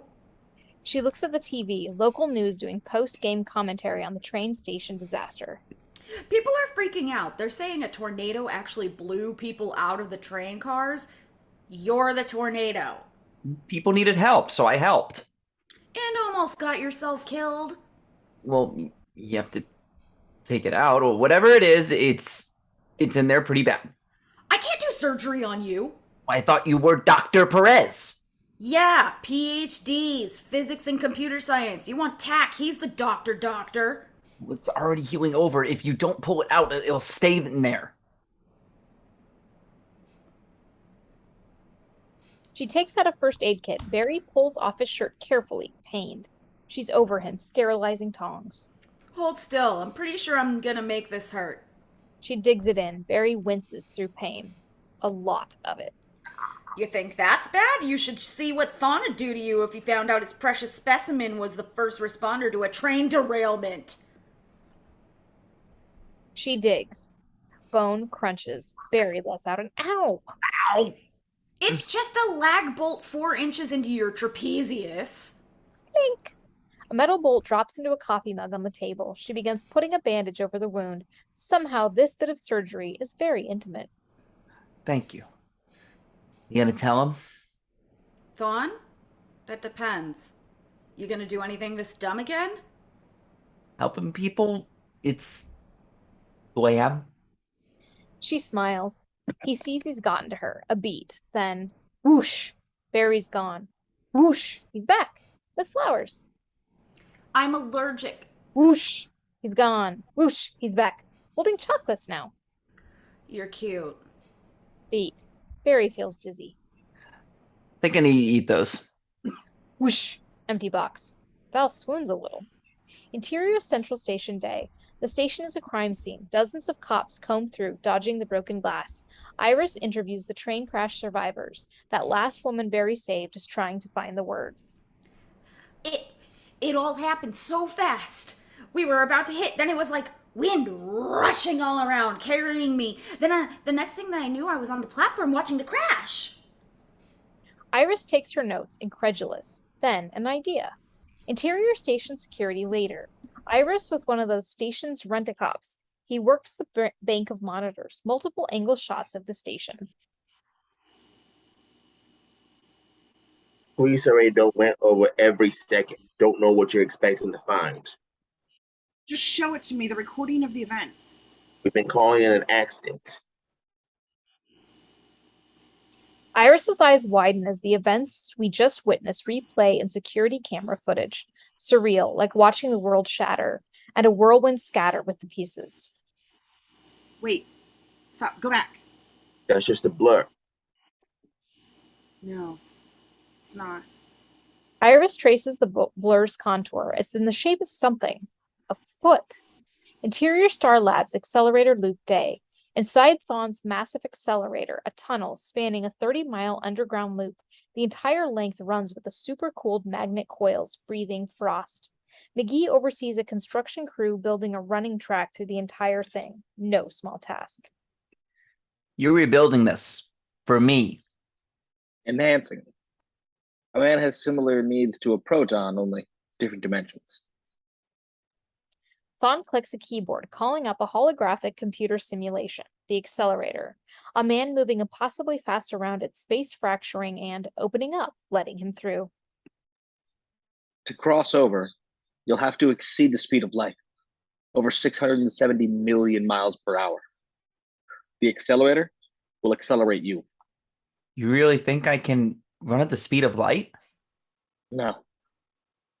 I think you can run faster. These'll help. McGee sets down a pair of boots, slick, every detail thought through. We recognize them from our opening. Exterior Iris and Nathan's apartment building night. Those same boots, casually tucked under slacks, walks up, past the doorman. Interior Iris and Nathan's apartment night. A dinner party in progress. Iris and Nathan hosting his tonier friends. I keep asking Nathan when he's gonna move back to London. He seems committed to Central City. I'm committed to Iris, and she's committed here. Yeah, she needs a new job. You just buy her a paper in London. Laughter. Conversation stops at a knock. Barry at the door, holding wine. Iris is surprised to see him. Barry, you're here. You always complain I never come to your monthly dinner parties. Because you don't? Oh, guess I made the time. Iris lets him in, shocked to hear those words come out of his mouth. Later, mid-meal, everyone's seated, drinking. Barry eyes Nathan's arm, gently rubbing Iris's back. Drinks some more. I was in the cab when it happened. I was just as easily could have been on that train. I hope you guys catch him before anyone else gets hurt, Barry. We're working on it. People have no idea how bad it could have been if Here she goes again. Iris has a theory. Barry straightens, not liking this. She thinks someone saved those people. Her guardian angel. I have proof. It's really just... And here I thought we might have a meal without your laptop. No chance. She already has it out and opened the still image, the blurred foot. I see it. Is it a foot? Exactly, a foot! That's proof of an invisible man who saves people's lives? Any crazier than a freak tornado? Come on, honey. You know it's a little out there. You said earlier you believed me. Because I'm crazy about you. I'll believe anything you say. Barry's eyes flick to Nathan's hand around Iris's waist. Well, let's play this theory out. For one man, to cover the entire station and save all these people, he needed to trace 100 meters times 300, reducing at a steady rate as the train closes to impact, all in a space of 10 seconds. putting him at a foot speed in excess of 400 miles per hour. Is that scientifically precedented? Yes, actually. Every year at Christmas, when Santa Claus gives presents to every kid in the world by morning, you should definitely write about this in your blog. Iris goes quiet. Made you feel stupid. Just a theory. Everyone clocks the tension, especially Nathan. Interior front door later. Barry puts on his coat. Nathan seeing him out. Thanks for coming. She's not going to say goodnight. Long history of driving each other nuts. Tell her I'm sorry. Nathan nods, lets Barry out. Interior Iris and Nathan's apartment, kitchen, night. Iris cleans up like an angry person. Nathan enters. It's been years. Why do you still try with him? I remember him before his mom died, all right? He was the smartest kid in the world, excited about everything. And then life took all that away. I guess I just feel sorry for him. Are you sure that's all it is? Iris reads. What do you mean? You're the only one who can make me that upset, and it's because I love you. I promise to get pissed at you more often, Nathan. He's just an old friend. That's it. Nathan kisses her, heads off to bed. Iris goes back to her dishes, her own smile fading. Interior Barry's apartment night. Barry comes home straight to his fingerprint binders, needing the comfort of the task. He flips a page, another, faster, building speed, flip, flip, flip, flip. Pages turning like propeller blades. The binder drops, another appears. Flipped through and in an instant, working through his entire stack of binders in seconds, and interior records room, government building, night. The door blasts open. Barry faces a great library, thousands and thousands of the same thick binders filling the shelves, and tears through them in a blur. Just as suddenly he stops, holding a binder, the last binder. Only Barry doesn't look happy or relieved, just stands, staring, then throws it in anger. Interior Star Labs, Particle Analysis Lab, morning. McGee double-checks equipment as Barry enters. Tack's going to play with your electrolyte balance, see if upping the potassium has any effects on top speed and endurance. Hook up to the TV. What's with you? There's a print I've been trying to ID. My mother's killer. No match for it. Anywhere. There have to be millions of fingerprints in the database. It'd take years to... Right. It's my only lead. You'll find another. You're nothing if not persistent. When you find it, you'll make it right. What do I do till that happens? You're a cop, aren't you?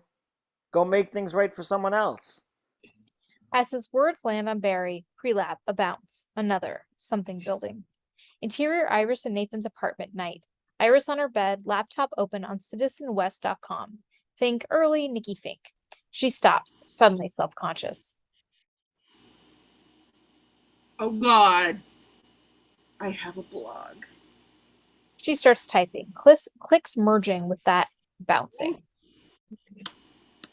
I'd say you heard it here first, but that assumes anyone out there's listening. Well, here it goes. My message in a bottle. Interior Barry's apartment, night. Barry bounces a tennis ball against the wall over and over in frustration, just like when he was a kid. Yesterday's catastrophe in Central Station has been linked to the serial killer known as Cold. The ball arcs faster, harder, bounce, bounce, bounce. But footage suggests there might have been another person, someone who kept catastrophe from turning into Holocaust. Is it possible we have some kind of silent guardian? Boom! The tennis ball goes straight through the wall. He put a hole clear in his closet. Barry spots an old box knocked off over on the floor. He takes it out, dusts it off. Revealed inside, like the answer to the question burning inside him is An old comic collection, a Golden Age Flash comic. I'm hoping we do, because in Central City, the innocence has been gone a long time. Jay Garrick, his childhood hero, complete with lightning bolt on his chest and mercury helmet on his head. We could use a hero. Exterior Central City streets, night. Just as in our prologue, Barry combs the city, helping those in need without ever letting on he's there. I'm an eye blink. A sunburst. Quick pops, replaying the moment, stopping a mugging, halting a drug deal, ending a car chase, dropping the girder safely in a cyclone in Central Square. Flash. Then, racing towards a burning building, scanning for the injured, hears voices, sees the speakers. Someone set this up. Set me up. The floor falls out from under him. Barry drops and is pinned under burning debris. He can't move, can't breathe through the smoke. He looks up, sees more faces in silhouette above him, as if enemies have come to gloat over his death. The world goes black. Needs a suit. Has to be flame retardant. Barry's eyes find focus, realizes he's in Interior Star Labs tech area night.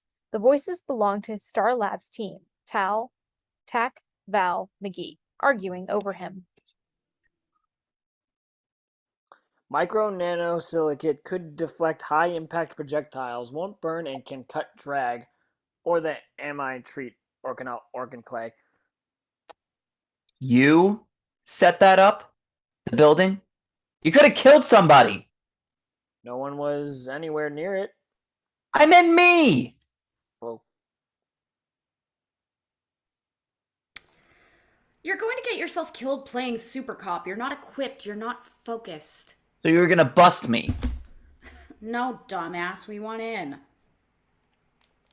Barry reads the commitment on their faces. it'd be nice to do something a little less academic. Thawne wants you all working around the clock on the accelerator. If he finds out, He's going to be pissed. She says it like it'll be fun. Music up, rising in time with everyone's excitement. It's time to build an icon. Quick cuts as detailed 3D model of Barry comes up on a computer. Barry runs in a wind tunnel, colored smoke blowing over him, highlighted the aerodynamics. The information plays out on the computer model to form a suit. Scene rotating in 3D light projection on Barry, now wearing the gray bodysuit, like a speed skater's. doesn't leave much to the imagination.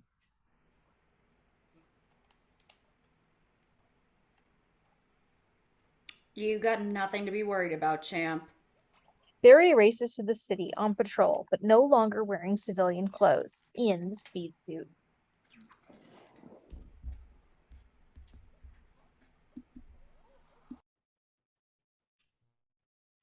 Unmute. There are still some people who don't believe he even exists, but he does. And he's been busy. Various locations, quick cuts on Barry's patrol.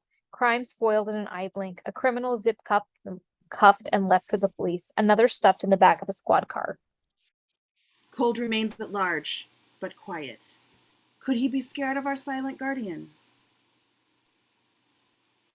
Police precinct, a jail cell with a few drunks drying out. Whoosh, the cell's population just quadrupled.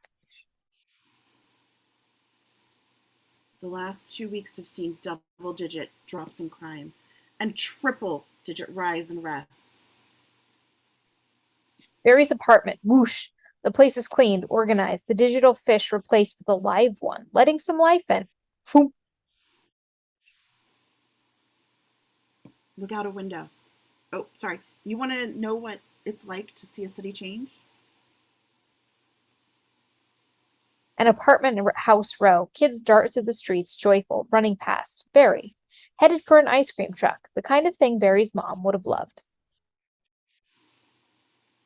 Look out a window. In Fantino's diner, Iris walks to her booth, passing a row of people on laptops, all checking citizenwest.com, her blog. People are taking notice. Feels good. She crosses to where she's meeting Nathan. He greets her with a kiss. The silent guardian gave a city back its childhood. Pan to a nearby booth, the waitress asking a patron in a baseball cap, seen only from behind.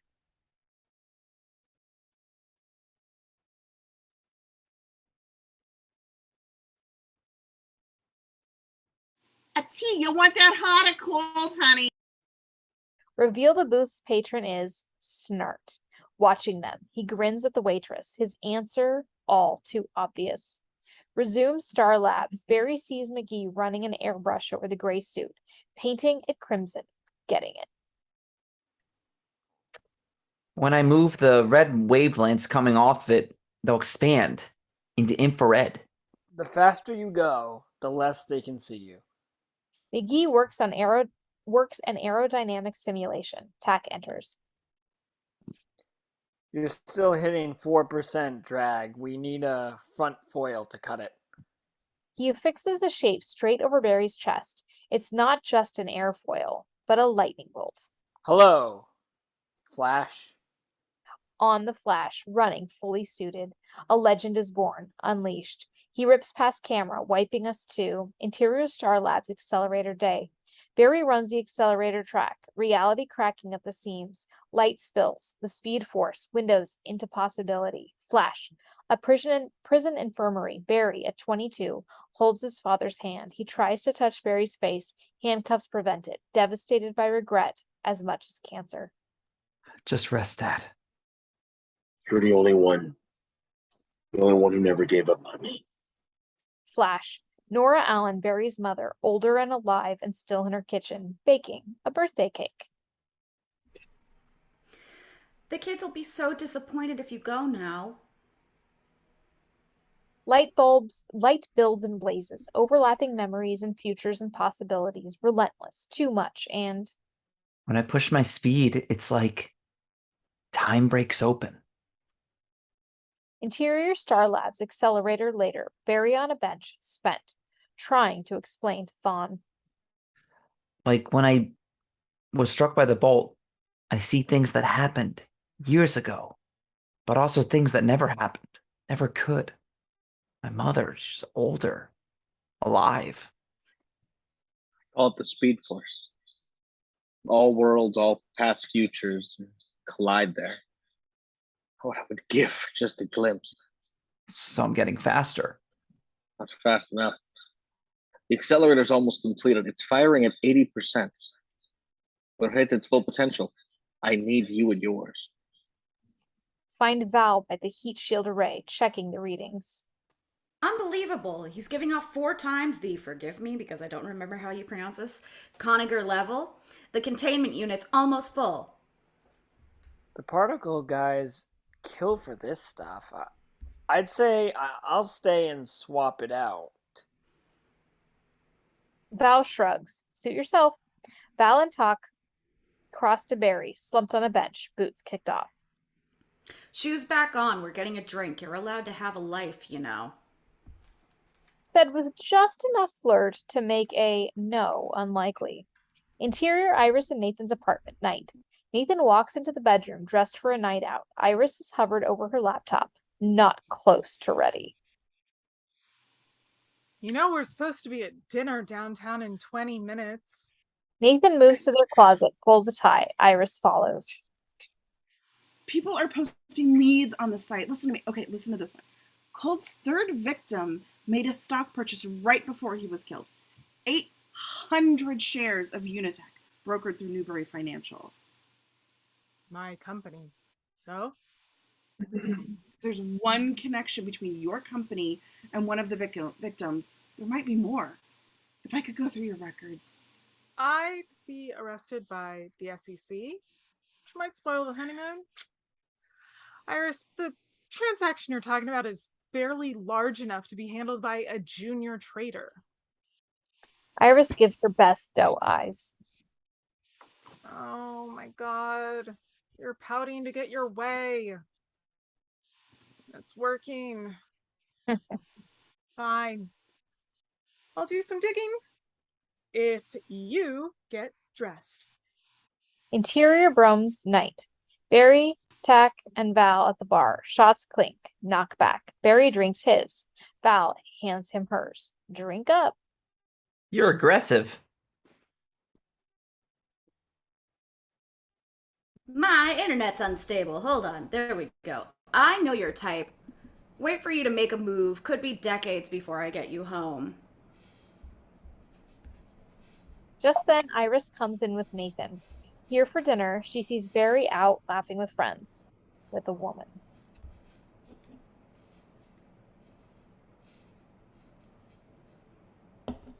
Barry? I haven't seen you out in a bar since ever.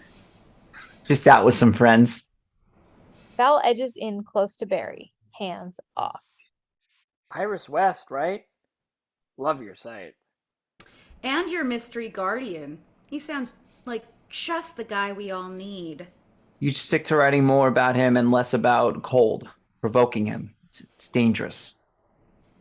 I know what I'm doing. I'm a crime reporter. Well, you're chasing a killer who doesn't want to be found, who killed Chyre. Okay, and people want to see him caught. Tonight I had a poster tip me on one of the victims. Bought shares of Unitech before he was killed. Well, sounds like you cracked it wide open. At least it's something. Enjoy your night off. And she heads inside towards the restaurant, Nathan in tow with an apologetic wave. He takes Iris's hand. Sorry for him. No. In fact, if anything, Iris looks a little jealous. Interior Barry's apartment night. Val follows Barry into his apartment, looks around.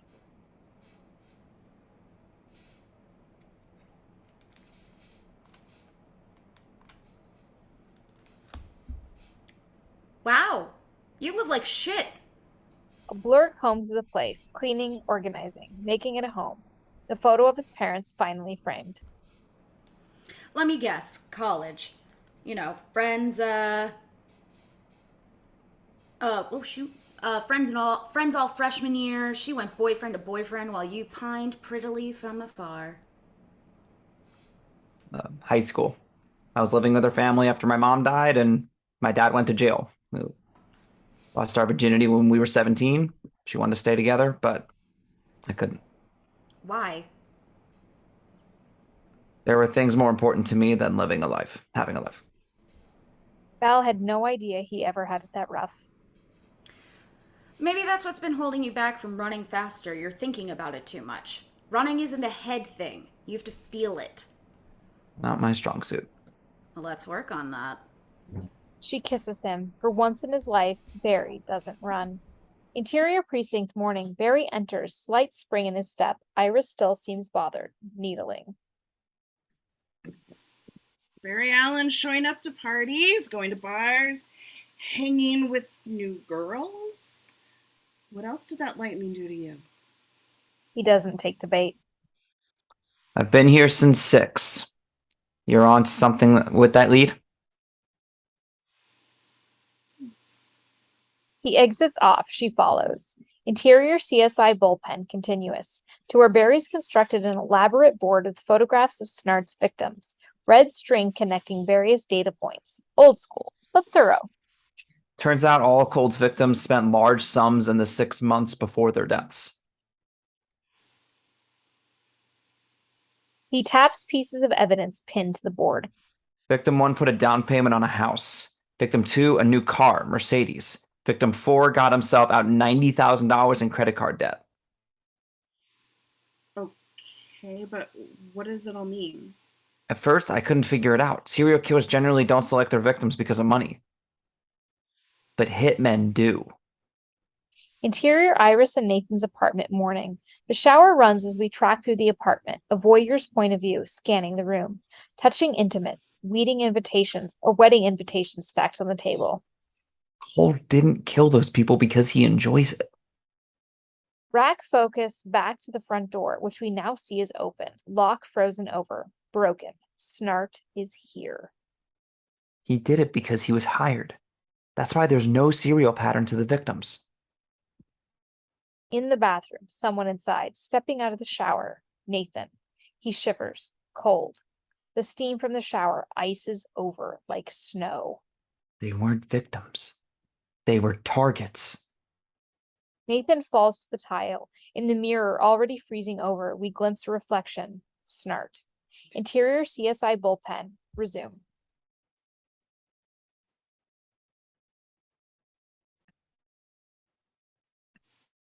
Alan, suit up. Missing Vic, frozen apartment. Let's go. I've got a squad cars establishing a perimeter, 1700 Broadway. Morillo speeds away, but Barry's frozen, turning back to Iris. She looks sick. He knows why. I live at 1700 Broadway. Ethan. Lieutenant, Iris was the target. The victims are fiance. Keep her here under watch. Iris, for once in your life, you listen to me. I need you safe. You stay right here. Her hair blows back. She looks up, eyes wet, to find Barry is gone. Smash 2, exterior apartment building, 0.35 seconds later. Iris's building. A gust of wind blows the newspapers past 2 uniforms standing watch outside. Interior Iris and Nathan's apartment, 0.11 seconds later. Barry scours through. Ice and frost cover everything. He finds, embedded in the frozen carpet, Snart's cold device. This one didn't explode. Barry pinches it free from the ice, and Interior Star Labs mass spectrometer lab day. One by one, the team members are slammed into chairs around a table, each stunned from being plucked from wherever they were, 0.3 seconds ago at Mach 2 to face. Barry, Jesus, I think I'm gonna hurl. Oh, later, I need to know where this came from and how I can trace it, or someone dies. He sets Snart's device down, disassembling it in a blink. The team inspects. Brains ignited. Rapid fire. Dispersal unit, titanium casing, a spent capsule, aerosolized freezing compound, alpha-hatics. Alphatics. Same That coolants too. we use to cool the semiconductors in the cyclotron. You couldn't compress that much into this. It's impossible. You're holding one, so clearly it isn't. The rapid fire halts. Thawne is here. A busted beat. Yes, I'm well aware you've been fighting crime in your spare time. With my team's help. The Nobels in my office aren't for show. Thawne picks it up. Eyes and mind absorb it quickly. Lead paint, encasement. We overcame the compression problem with a micro-radiation field, likely iridium. Smart. Painting over it to mask a signal. Which would still be detectable at close range. Radionucleotide identifier. Barry knows what's coming. Blurs into his suit. Get going. We'll talk you through. Exterior Central City streets day. The Flash races. The suit streaks. Frozen world crimson. Abandoned canary at Parker. The Flash is already there. Place ceased. Moved on. Empty. Next. Interior Snart's basement freezer at that moment. Nathan comes to find Snart staring at him. His nightmare face. Close. Waiting. Nathan shivers. You're angry because she wrote about you. Just let me go. She'll stop. I promise. Snart rises, silent, opens his case. Inside are more of the same freezing devices and a syringe. Exterior Central City streets. That moment. Quick cuts. The Flash covering the city. Whipping upstairs, through cellars, vacant buildings, over rooftops.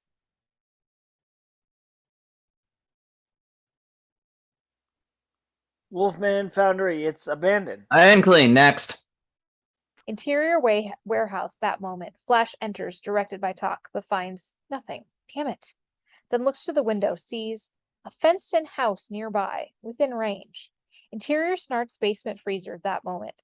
Snart raises the needle over Nathan's heart, then pauses, lowering the syringe into Nathan's wrist. Tell me what you feel. The syringe shoots blue into Nathan's bloodstream. Nathan's hand goes blue, freezing up toward the arm. Then, time stops. The flash rips through the door. In his frozen time point of view, Snart stands over the terrified Nathan. Freezing compound. Enter the bloodstream. Time resumes. The syringe disappears from Snart's hand, and he is slammed into the wall, cuffed to a pipe. Flash stoops to Nathan. Even in flash time, the blue wave of frozen tissue spreads.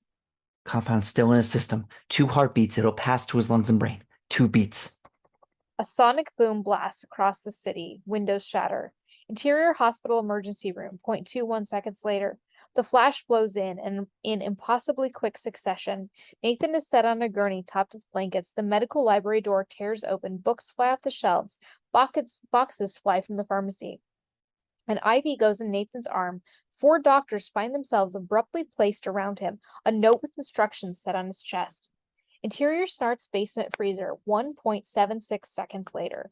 Flash bullets back to find. Snart is gone. The cuffs are shattered, frozen. Shit.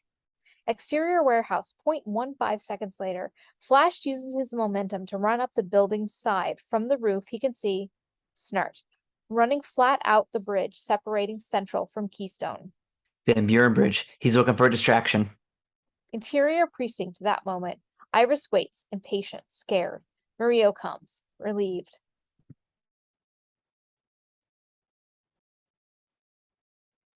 They found your fiance at St. Francis.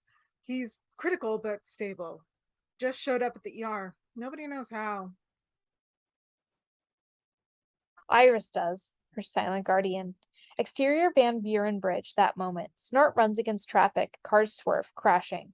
A car, mid-collision into a truck, sends its driver out of her seat, about to smash through her windshield. Flash time. Flash vibrates the glass until it shatters, catches the driver. Time resumes as he tumbles backwards. The woman set down, saved. Snart throws a series of ampules, instantly freezing and cracking everything they touch. A deep groan echoes. Like an elephant dying, everything around them suddenly lurches, sliding. A 9.0 earthquake tension wave rolls through, snapping cars and people up. 21 cars. 35 civilians. We move in and out of flash time as the flash races back and forth across the bridge, sweeping in and out of mid-air vehicles, depositing people safely on the other side of the bridge. Exterior police car, moving.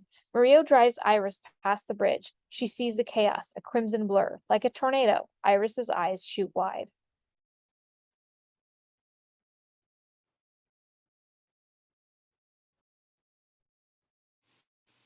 Stop the car! It's him! The cruiser skids. Iris slams out, pounding on foot through the police cordon at the edge of the bridge.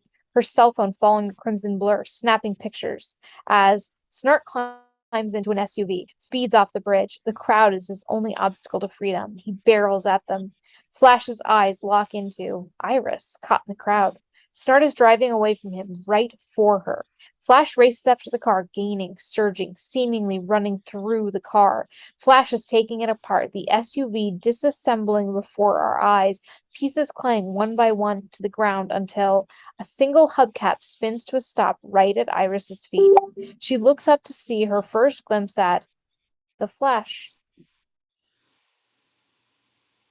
You're real. Yep. For just a blink, and then he is gone, leaving behind the SUV, reassembled into a makeshift cage. Snart unconscious inside, trapped, caught. Interior precinct, CSI lab, day. Barry and Sato.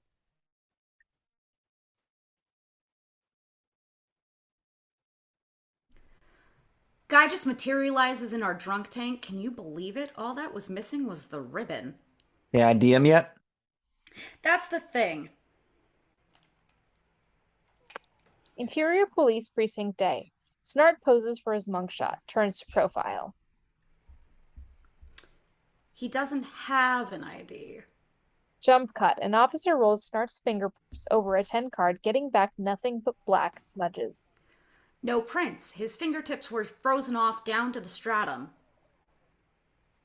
Snart turns to the officer, a sick, smug grin. His DNA's not in CODIS. They tried everything, drew a total blank. He was a complete ghost. Was? Snart whispers. Snart.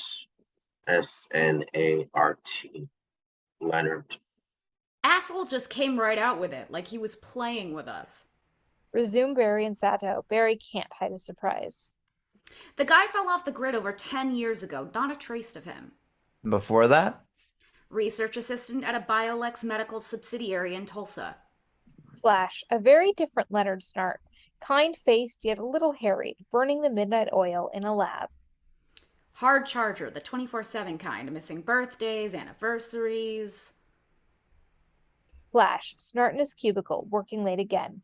A framed photograph, ignored, on his desk. Had a wife and 2 kids. Twins, both 5 years old when it happened. Flash. Snart, exhausted, drives up to his house. We see it reflected in his car windshield first. Flames. House fire. The wife died in her sleep. The kids weren't so lucky. Flash. Snart explodes out of his car, racing towards the inferno that was once his family's house. Resume Barry and Sato. If he was home at 3 in the morning like a normal person, he'd have put it out. Or died with them. Either way, you can't blame him for losing it.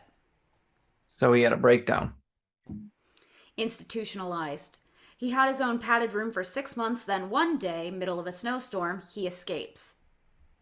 All that trouble to hide his identity. Why tell us now? Thinks he's safe. Keeps talking about some protector. Exterior precinct loading dock day. Morillo watches a cuffed Snart stepped into a police van. Snart locks eyes with him, knowing.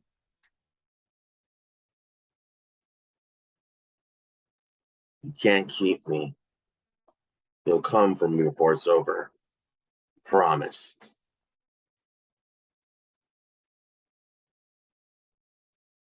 Iron Heights. Don't even tap the brake till you get there. Interior hospital room day. Nathan wakes, weak but stable, arm in a warming sleeve. He sees Ayers at his bedside, relieved exhaustion. This was my fault. He was looking for me. I was so stupid. Risking our lives for a blog. A beat. Nathan looks uneasy.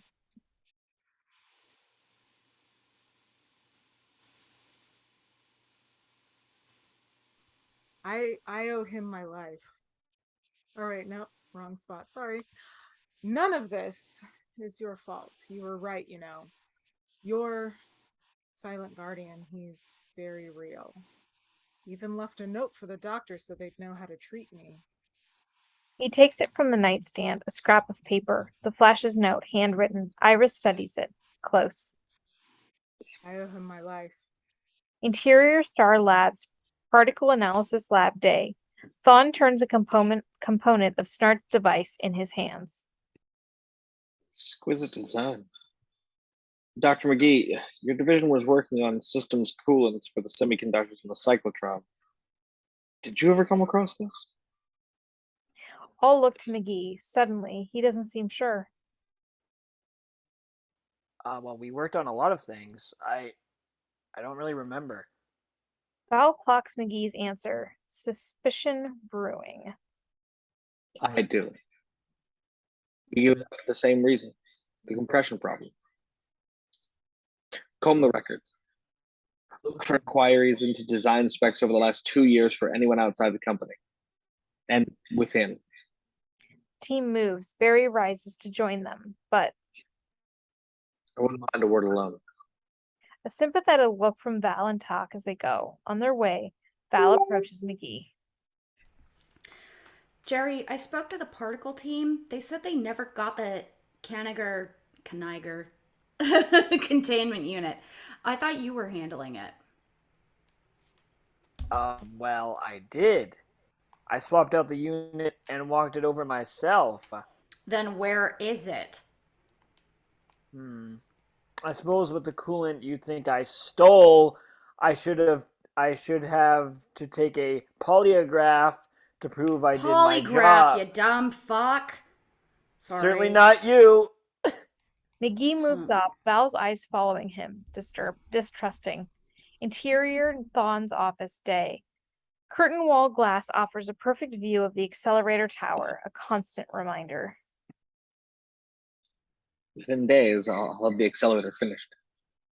With that wind at your back, you'll be staring right into God's eye.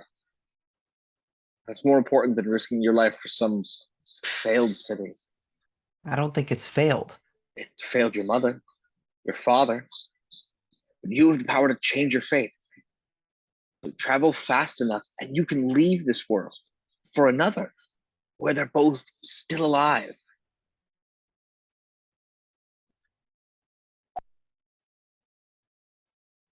This case doesn't end with cold. I think he's just the front man for something worse. I can't leave this alone. I'm sorry.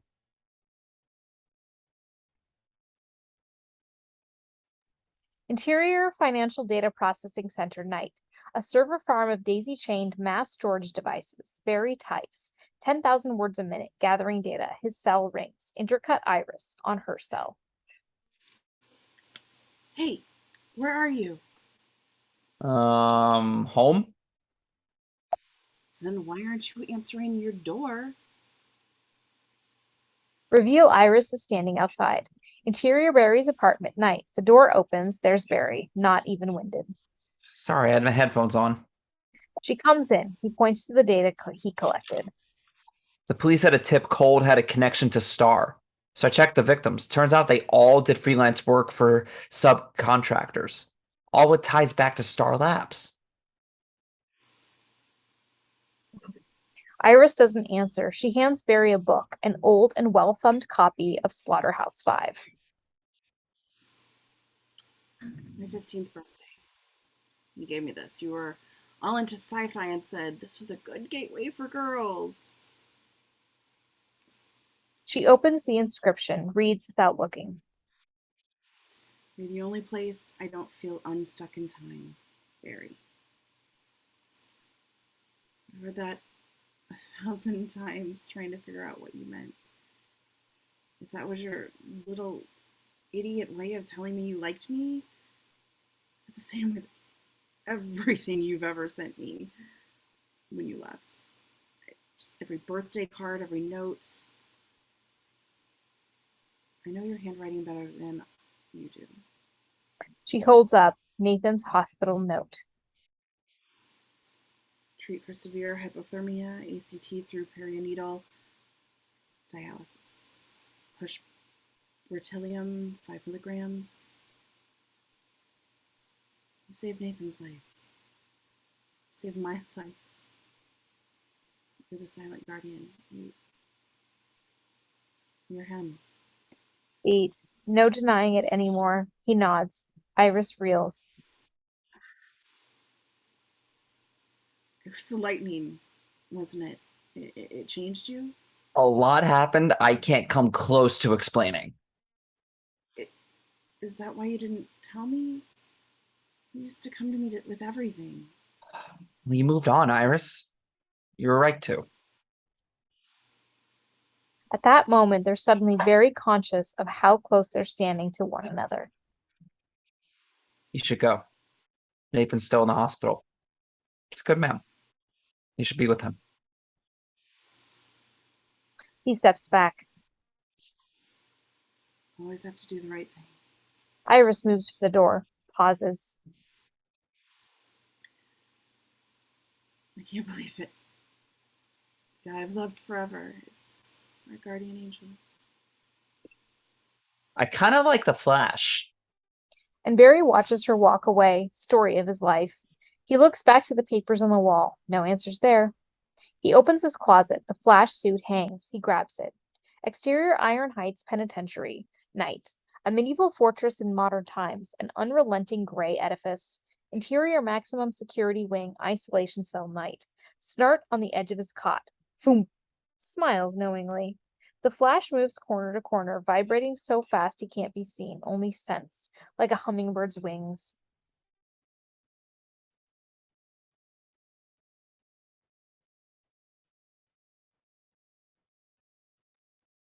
No need to hide. I know you're there. I know who you are. Slam. Snart is shoved hard against the wall. Now he sees him, the Flash. Who do you work for? So fast. We should slow down. Experience life. Bam! Snart's face smashes against the bars of his cell. Everyone you killed, someone paid them off. Why? Who? Who are you protecting? You try so hard to keep the city safe. No one is ever safe. Exterior Iron Heights Penitentiary night. 2 guards patrol. One pours soup from a thermos, sips it when whoosh. The world won't allow it. It spins on chaos. Only when it stops spinning can there be peace. Something passes like a bullet. The thermos cup lid drops. The guard falls to the floor, throat slit. His partner opens his mouth to scream. A slicing sound, and his body collapses to the floor, away from his head. Something else is in the prison. Interior isolation cell resuming. That's his gift to you, to everyone. It all ends.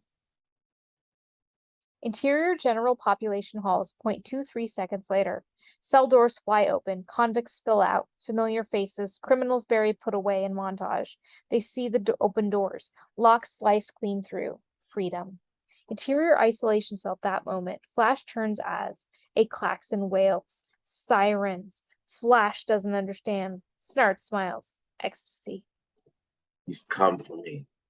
Flash opens his mouth to ask who, but before he can, the cell door swings open. From his right, a force wind, like an angry ghost, punches Flash, jaw-shattering force, sending him flying into the bars. Flash picks himself up, not understanding, looking around him, then from his left now.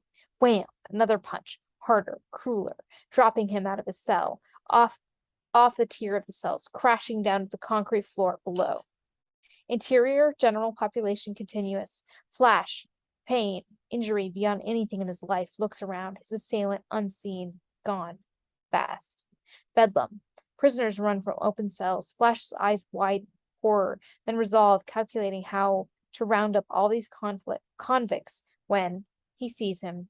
Barely a glimpse, a blur, but Flash sees who just laid him out. A man, running the way he does, fast as a flash. Impossible. Tall, muscular, in a black speed suit like his, mask hiding his features. A dark speedster. The speedster takes off, gone. The Flash looks at the person, sees Snart making his escape, walking out with a wave, unfettered and free, and makes his choice. He goes after the dark speedster. Exterior woods, outside prison, night.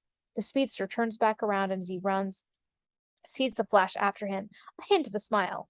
Okay, then. Trailing twin sonic booms, air exploding behind them, trees whip past, a blink. They're in. Exterior Smallville cornfield night.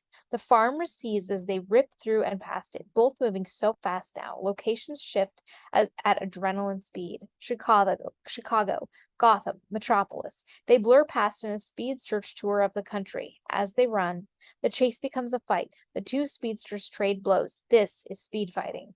Like NASCAR drivers trading paint at Mach-level speeds, Dark Speedster does things Barry never thought to do with his speed. Martial arts at 500 miles per hour, punches at the snap of the sound barrier. Slice. Flash is cut across his chest. Slice. Another cut over his thigh, like a sword blade carving him, but not a sword. Dark Speedster's hand. The Dark Speedster pulls ahead, momentum carrying him over the ocean. So fast, he's literally running on water. Water comet tails behind. Flash runs at his opponent's wake, struggling to keep up, losing steam. He marshals his reserves and jumps. All he has left channeled in the flying tackle into the Dark Speedster. They land, crashing, into exterior Normandy Beach, France, dawn. They cater into the beach. Dark Speedster never stopping. A black hand sends Flash flying to the ground, beaten and disoriented. The Dark Speedster stands over him, vibrating so fast his voice comes with a warm honeycomb buzz under it. How does it feel? How does it feel to know you're not alone? He grabs Flash at the throat, jackhammering him deeper into the ground. Someone's always faster. Flash sees Dark Speedster's mask standing above him, a silhouette from his nightmares. His mind races, realizing, remembering he's seen him before. It was you. That night. A flash of memory, Barry at his window, looking out, frightened at the storm, then falling, carried away. The night my mother died. You killed her! Flash, a glimpse of a face, Dark Speedster's mask before finding himself in the field. Barry's anger flashes. He surges. It's instinctive. Dark Speedster backhanding him away. Stay down. Why? You're Barry Allen. I've hated you since we both drew breath. Barry stares back. Confusion. His mind a jumble. Dark Speedster taking him apart, pounding him. Wham! As I wanted to make you suffer. Take everything you loved. I'd have killed Ayers if I didn't need something for me to still take. But I will. Barry rages an animal growl, flying toward his enemy with impossible speed, but the Dark Speedster sidesteps the attack, coming at him, ruthless. Unless you stop running. Ribs pop, jaw broken, leg shattered, the Flash falls. Stay down, Flash. Your race is over. And the Dark Speedster disappears, leaving nothing but collapsing air, and Barry, his blood wetting the sand. Interior Star Labs Tech Lab night. Barry slumps, beaten, the team feeling his pain, shock.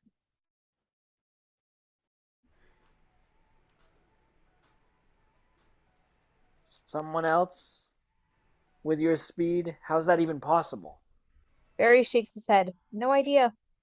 And why engineer a prison break? Why go after you? He could have killed you. Why didn't he?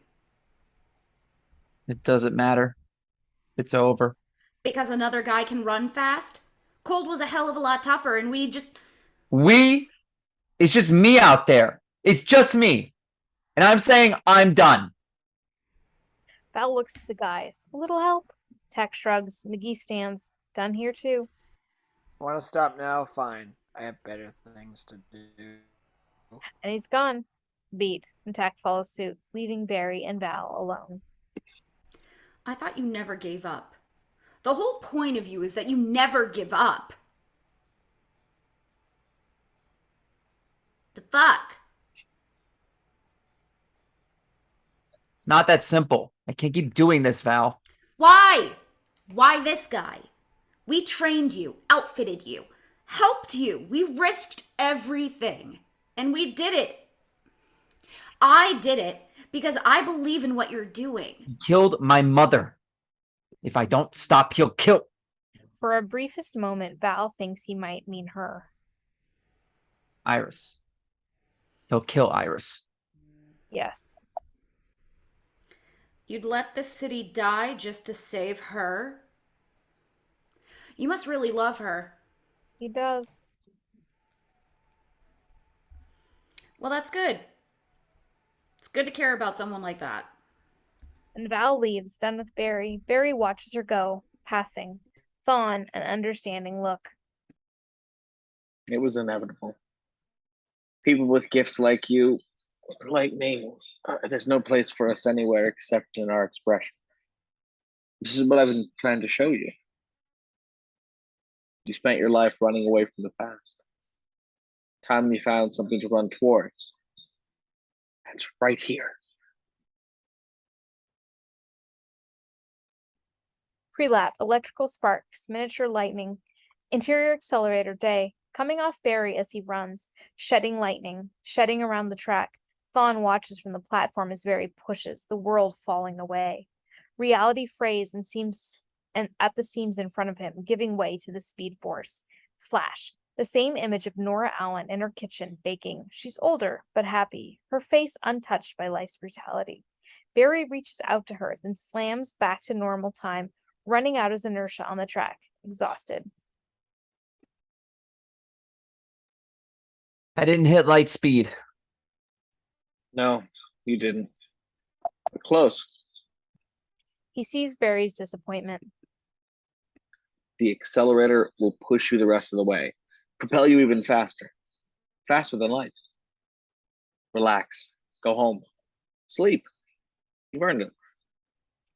He claps Barry on the back, seeing him off. Stay with Thawne, focusing on a containment unit. Filled to capacity with energy. Alive with it. Interior hospital hall day.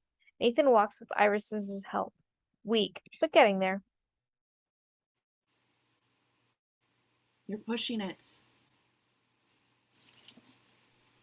I've spent enough time in a hospital bed. Need a practice if I'm going to make it down the aisle in a month. You're amazing. You were almost killed because I didn't want to be unemployed, and you still want to marry me. Iris, please. You don't have anything to be sorry about. But Nathan can see Iris's guilt pains her. He stops. I need to tell you something. And I'm not sure you'll still want to marry me when I'm done. Killer wasn't there for you. He was there for me. Iris stops, shaken. But the only connection between any of them was money. The accelerator is the biggest engineering project in the history of the state. A lot of moving parts. Some fully transparent and others less. They needed a black budget. A fund to pay people to make changes to the accelerator. All work was done in secret. What kind of changes?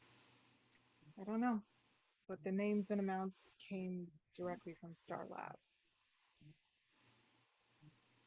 You laundered money to pay people to do something with the accelerator, and they all ended up dead? She damns him with a look. He bows his head. I was the only person who'd seen the list and could make the connection. That's why Cold came after me. And I'm sorry. If I told anyone sooner, some of those people might still be alive. He sees the look on her face, as if it were a stranger. Interior Star Labs, particle analysis lab night. Val, still stung, stops at her workstation. Snart's device is on it. Her eyes lock on the component. She turns it in her fingers, making a connection. Interior Barry's apartment night. Iris just reoriented Barry's world. Barry takes it in. Doesn't make any sense. I thought Nathan was just a financer. Turns out sometimes people in finance aren't entirely honest. But it doesn't add up. Yeah, well, it doesn't add up. Like, you hire people to modify the accelerator in secret. Like, kill them? Why? There's only one reason I can think of. Interior accelerator night. Val walks the enormous accelerator tunnel, a glass cavern spanning miles, nearly complete. She examines the track, the shielding. The accelerator's been modified to do something it's not supposed to do. Inside, an intricate particle array, magnets holding a charge in plasma suspension. Something someone didn't want found. Val continues as if finishing Iris's thought. It was very well hidden. Interior Thawne's office night. On Val, explaining nervously, she holds a swirling light containment unit full of Chyre plasma. I found it looking for a link between Cold and the accelerator. You said that the tech Cold used is based on the same semiconductor system's array coolant that we designed for the accelerator. Only it's miniature. Reveal she is speaking to Thawne. Thawne is physically upset by this. His hands begin to tremble with the news. Which means there's a connection between our work here and all those murders. A design similarity isn't enough to... I followed all the radiation shielding. It's all been retrofitted to siphon Kanigher particles. Someone with the connection to Cold modified the accelerator. But who? Who would do that? Val ceases tremor.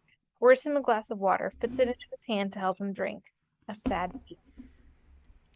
Jerry.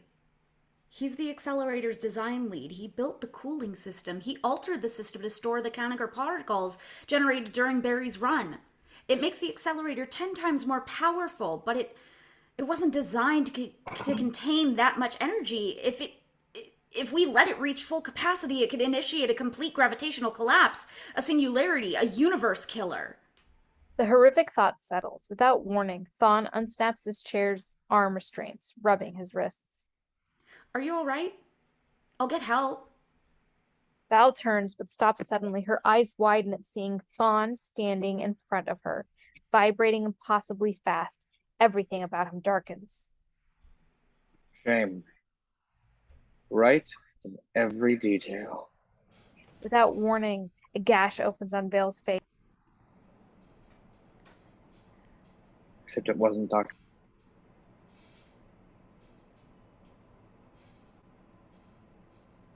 Thawne standing beside her now. She gasps, blood seeps. Another swipe, another gash.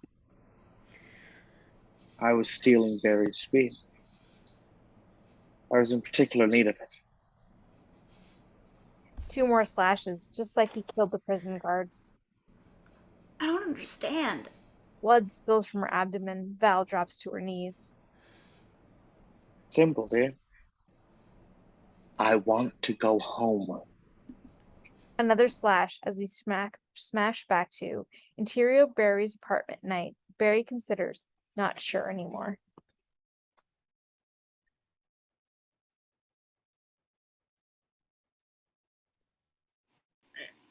Barry, something is very wrong with Star Labs. You need to stop it. The Flash needs to stop it. I can't. I can't be the Flash anymore. He looks away, ashamed. There's another faster than me, and he'll hurt you if I run again. Iris fixes a look, thousands of emotion in her eyes. Screw that. Central City needs the Flash. The world does. I'm not putting myself before the world. Barry Allen taught me that. She looks at him with love. He feels her touch on his cheek, loving it. Just then, Barry's phone rings. He answers. Iris watches as Barry goes white. What is it? Interior Star Labs, Tech Lab later. Barry's training grounds. A place of laughs and discovery, now a crime scene. Val lies dead. Tak is held by police as Barry lands down to Val, touches her face. Another person he cared for, now dead. Some kind of altercation. We're thinking she confronted him. They argued. Boo. Sato offers a sympathetic look as we smash to exterior Star Labs night. McGee in cuffs. Morillo lowers him into a waiting squad car. Barry joins the Star employees watching in astonishment. Tak among them. McGee's eyes find Barry's. I didn't do this. I didn't, Barry. Tell them. Barry stares, words eluding him. Shades of his father. You have to believe me. Barry does. Barry knows the sound of an innocent man. Charged, Barry moves to Morillo. McGee didn't do this. You've got the wrong guy. Her blood's all over him, and I've got a motive. She was accusing him of tampering with the accelerator project. Dr. Thawne gave a statement himself. Barry hears that, putting it together, finally seeing the connection, the only possible explanation. It was Thawne. He's the only one who could have done this. Right. The guy in the wheelchair. How'd I miss the obvious suspect? But then a bright explosion shatters the horizon a few blocks away. The Museum of Natural History burns. Barry fears Morillo instantly out of his league. His radio squawks, overlapping reports.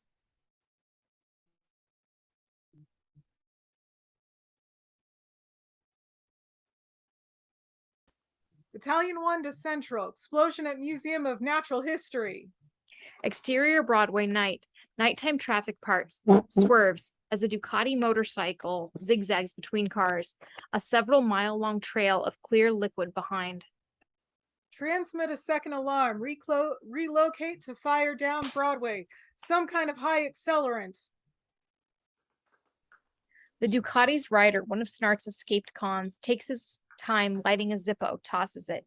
A fire rolls out like a red carpet down the street. Exterior Bates Savings and Loan night, a war zone. Police in a shootout against several other ex-cons waving M4 Cape Brine assault rifles.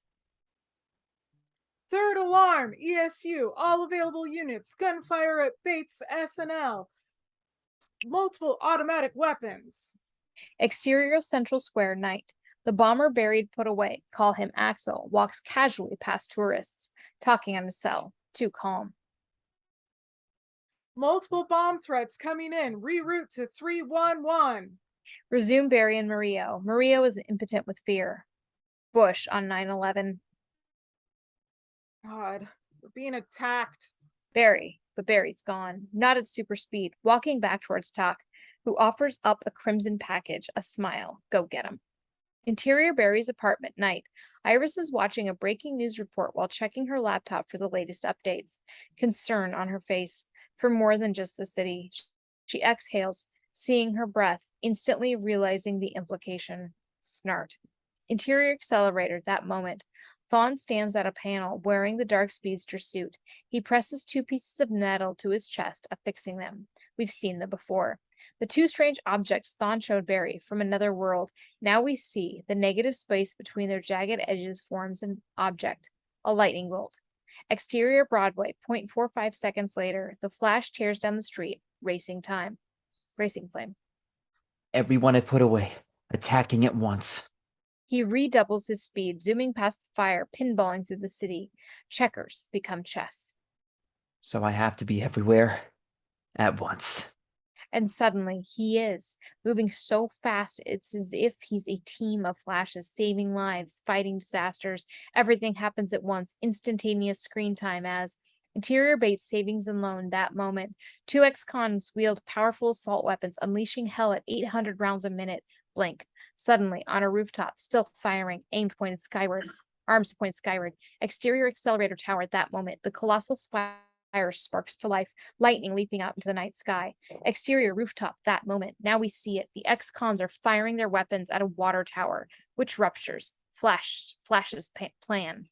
Exterior Miller Tower at that moment. Ducati slaloms through the traffic, throwing Molotov cocktails at the oncoming cars. Blink. Ducati is suspended from a traffic light, tied up by hoses and wires from the stripped and disassembled bike beneath him. Exterior Central Square at that moment. The flash completes an arc, finding Axel, the bomber. Exterior Broadway that moment. The water tower explodes, water raining down on Broadway, dousing flames. The criminals struggling to find their bearings just as, blink, there. The interior Iron Heights, 0.0 seconds later, dropped into a cell. The door slams. Exterior Central Square that moment. The Jumbotron. Axel finds himself suddenly dangling from it, held upside down off the roof by the flash. The bombs. Where? How many? Enough and all over. He hired us to keep you busy so he could pull some scam. Whatever's left of the city, we get to keep. Where are they? No answer. Axel just smiles. Flash drops him. Axel falls, screams as he plummets. Blink. He lands in Flash's grip. 20 stories down. Flash holds him out an open window. Axel is terrified. There's 80 more stories to go. 6 bombs left set to go off at midnight. You can't get them all in time, and not even you're not fast enough. No. Flash looks at the clock tower, which strikes 11:59, midnight fast approaching. He lets Axel slip a little. Flash lets him go. 20 more stories. Axel screams, opening his eyes to see he's dangling. City Hall, Central Stadium. No, City Hall, Central Stadium, TCU, San Canine Cathedral. What? San Canine? What the fuck? Anyway, Morrison Department Store, Seaport. The big one at the 31st Precinct. On the clock tower, 11:59 and 8 seconds. Boom. Axel hits the ground with a thud, hands and feet cocked together as cops descend. Nothing but swirling dirt where the flash stood as we smash to. Exterior, Central City, 11:59:09 p.m. Flash runs, circling the blocks. The clock tower ticks. 6 bombs, each city apart. 18 seconds. Pop the course. Cathedral to Precinct 2. No, it's too far. Body racing. mind racing, panic starting to set in. I can't do it. Heart pounding, eyes wide, it's all too much. I won't make it. In the greatest time crunch of his life, Barry stops. In front of the cathedral, standing still, he takes a moment to breathe, to listen, to remember. Flash, the memory of Nora, her smile. Don't think. Do. Live. Feel. On the flash, hearing her voice through time, finally understanding, he grins, knowing he will. The clock tower ticks again, and sonic boom trails as Flash explodes, a rocket. Not thinking, doesn't have to. That's life lived. Space-time ripples behind like pulling a zipper across creation, warping space itself. Reality undone. This is light speed. The threshold Barry's been working towards. Barry's precious city opens itself up to him. Flash, a glimpse of a stadium. Flash, a bomb in the nosebleeds. Flash, the university. The bomb in the library. Flash, flash, flash. A symphony of speed. 1, 2, 3, 4, 5 bombs located and disarmed. The clock tower ticks. 2 seconds left. 1 bomb. The precinct, 11:59:58 p.m. The tornado tears through, desks overturned, asbestos peeled away, exposing pipes and the bomb. He got it. The tower ticks to midnight. The bomb switch engages. Flash time. The Flash races, holding the bomb, a linebacker fighting for his thousands of lives, lightning literally crackling off his skin. As the bomb explodes in his hands, flame bursts in his palm, spreading in slow motion blossom, brighter as the Flash speeds towards the Twin City River, running on the water away from the city. Boom! Sending the Flash flying back, a kite in a hurricane, exhausted, hurt, but alive. Then, choom! Another explosion? No, a storm in the sky, lightning firing up into the heavens, issuing from Star Labs. The accelerator tower erupts out of the skyline, stirring the plasma storm, activated. Interior Star Labs accelerator, 0.04 seconds later. Delicate equipment shakes and rattles, the Flash arriving angry, his suit burnt, torn. He searches. Dawn! Whoosh! The dark speedster appears. Thawne, standing in front of him of the accelerator controls. The great machine whirls alive. 76%, sparking energy into the sky. Hello, Barry. Flash blazes toward Thawne, gripping him by the neck. You've gotten faster. You were the one. You killed them. My mother, Chyre, Val! Hello. I'm over again. You trapped here. I've never even met you. Oh, we have quite history, you and I. Old friends. Your speed, just as I did here. I wasn't like you. I wasn't picked. Exterior Rocky Mountain foothills, day, flashback. A younger Thawne with his metal insignia trades speed punches with the Flash. But not our Flash, his crimson suit brighter, metallic. I had to take it from you. I worked miracles. I had everything. You tried to stop me. An epic fight and chase. So fast, reality begins to unravel around them. Energy rippling off the Flashes, this Flash like air around a nose cone, until they enter the Speed Force together. You were always so damn fast. You ripped the wall open and ran right into the Speed Force, with me drafting in your wake.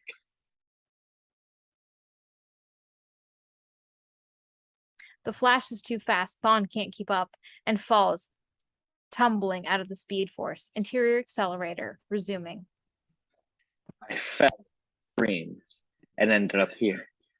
My speed draining, bleeding away. Stranded me in a world where you were still a boy and hadn't yet inherited speed for me to steal. So I had to wait, prepare. I built this accelerator so I could make my way home. Interior cell, psychiatric hospital, day, flashback. The long shadow of Thawne stretches from the door of Snart's padded cell. Snart huddled in the corner, a lost soul. I found someone to come back. Soul, looking for guidance. Interior accelerator resuming. Something I'm good at. Getting people to realize their potential. Like you. I needed you to run so I could steal your speed. The accelerator hits 80%, 85%. Thawne moves towards the track. Flash grabs him, throws him back. That's why I never, Barry. I needed you alive. I needed you so that I. Thawne strikes. Flash ducks it. Faster. A better match this time as they speed fight. The accelerator.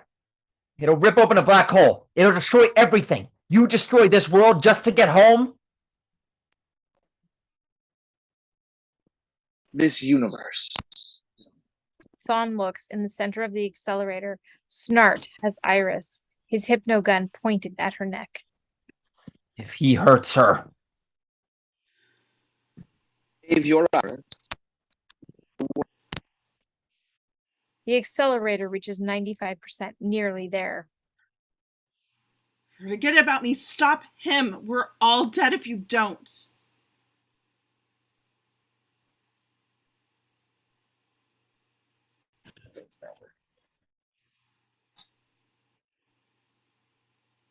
You won't stand and watch her die. I know you too well, Flash. That's why I kept her alive. Flash chooses Iris, racing toward her, just as Snart pulls the trigger. Flash races to the beat of the hypno needle, backhands the hypo away from Iris into Snart's chest. Snart feels it in his heart, sees the cold spread out, working his neck to his face. Just enough time to register surprise, then ecstasy.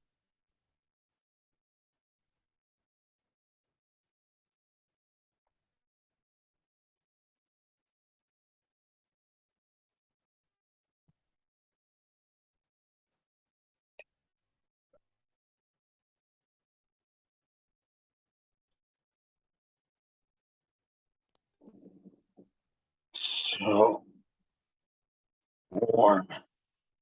The killer falls, frozen, dead. Flash looks. Thawne is running the track, shedding lightning. Flash frees Iris from her restraints as Thawne's run turns the accelerator track into a vortex of energy. It climbs, rising, reaching the apex of the tower. The swirling vortex forms miles above the track, reality bending toward its heart. Incredible, horrifying. Exterior Central City, that moment. The energy off the tower is so bright, night turns to day. A wind builds, blowing toward the vortex. First leaves, newspapers. Then a car shifts toward it. Interior accelerator, that moment. The entire structure trembles with earthquake intensity. The vortex revolves high above, ripping a hole in space. The eye of the hurricane ignites, replaced with the event of the horizon of the beginning of a black hole.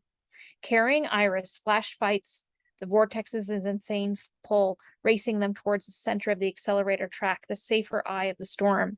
Even here in the vortex's pull, it's fierce. Iris's feet shoot out from under her, sucked up, feet first. Flash yanks open a maintenance shaft access panel in the track.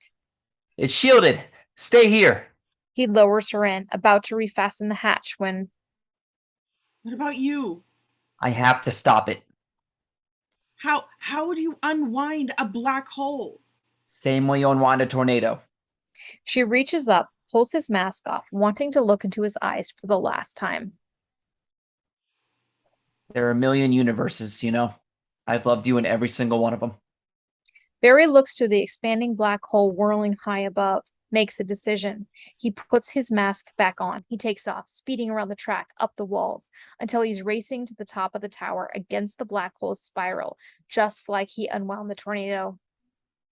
Exterior atoms tear off people, cars, buildings, pulled towards the tower, nuclear blast forced. Interior, exterior, accelerator tower at that moment, with the Flash, running, straining, pushing himself to the limits of possibility. Lightning flies in his wake, earth shattering, pieces of his suit, his flesh disintegrate like dust. He's being pulled bit by bit into the black hole, even as he runs, brighter with each stride. The black hole begins to dissipate. He's doing it, moving so fast the laws of relativity take over, breaking down his body, stretching him thin, but he's still running. Fans of the comic know. The Flash doesn't survive moments like these. He pours it on.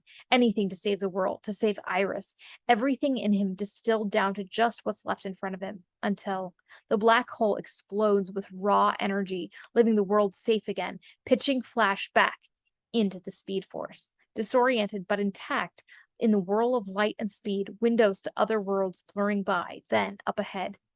Thawne, running toward an opening, a window to a familiar world, thinking himself home free. Glances back, seeing Flash. One. It's on now, a foot race through space-time, a chase without roads or even terrain, two bolts of lightning racing through infinity. Flash catches Thawne, tackling him. They tumble, speed fighting. Flash more than his equal this time. Thawne speeds all of his remaining strength on a single burst of blistering speed, firing himself at Flash, a 500 million mile per hour bullet. You're done running. Flash bends faster than Thawne, faster than thought, using Thawne's inertia to send him flying past, falling into the Speed Force. Thawne fights against it, torn apart molecule by molecule, consumed by the Speed Force, until there's nothing left of aboard Thawne, not even hate. With his final scream, Thawne explodes out of white light. The wave of energy blasts towards Flash. Flash turns to escape. He can't. Caught in the Speed Force's wake, powerless against its numinous magnitude. Flash's world turns white until he's lost in the light. He opens his eyes to find he's in a kitchen. Humble, familiar. Barry's childhood home. Nora Allen stands at the counter, pulling a cake out of the oven, that familiar image, but now she's older. The moment he's witnessed before, only now he's inside it. Mom? Nora turns, sees Barry in his suit. Barry, in your costume? Oh no, you can't leave now. The fastest man alive can wait to save the world until after cake. Barry sees the cake she's been making. Happy birthday, Daddy. Sounds of a party beyond. The kids will be so disappointed if you go now. Kids? She nods to a window. Barry sees them outside. Iris playing with twins, a boy and a girl. Her children. Their children. This world's version of Barry comes up behind her, hugs her. The happy man Barry's never been.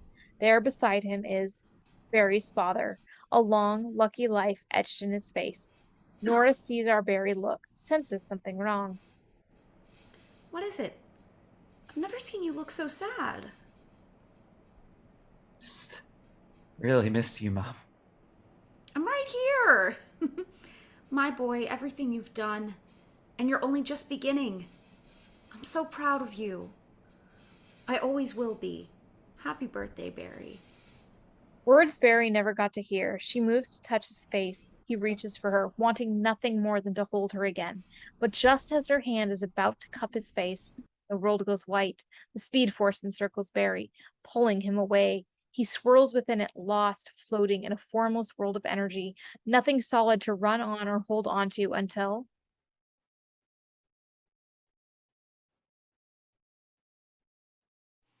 Barry? Barry turns, orienting towards Iris's voice, calling to him like a beacon. Come back to me, Barry. Smash back to interior accelerator. A burst of lightning rips overhead like a rift in space, spilling Barry out. He falls, ragdoll limp. Iris cradles his head in her lap. No movement, no breath, no life. Iris's heart breaks. You have to come back to me, please. I can't lose you, Barry. A forever beat. And then Barry comes to. Iris exhales a breath she didn't remember holding. Barry, I thought you were gone. I was, but then I heard you. I think you saved the world. Universe. She bends down, her lips finding his. 14 years of longing in one kiss. They may never stop. Exterior Twin Cities sunrise. A new day dawns in incandescent crimson, painting the city like the Flash's shadow. Exterior city streets sunrise. Daylight reveals the patchwork of destruction caused by Thawne's plan. Streets cracked, buildings crumbled. It's a quiet morning, a city still asleep. Then, movement. Something whips by up with a sudden puff of wind. The flash.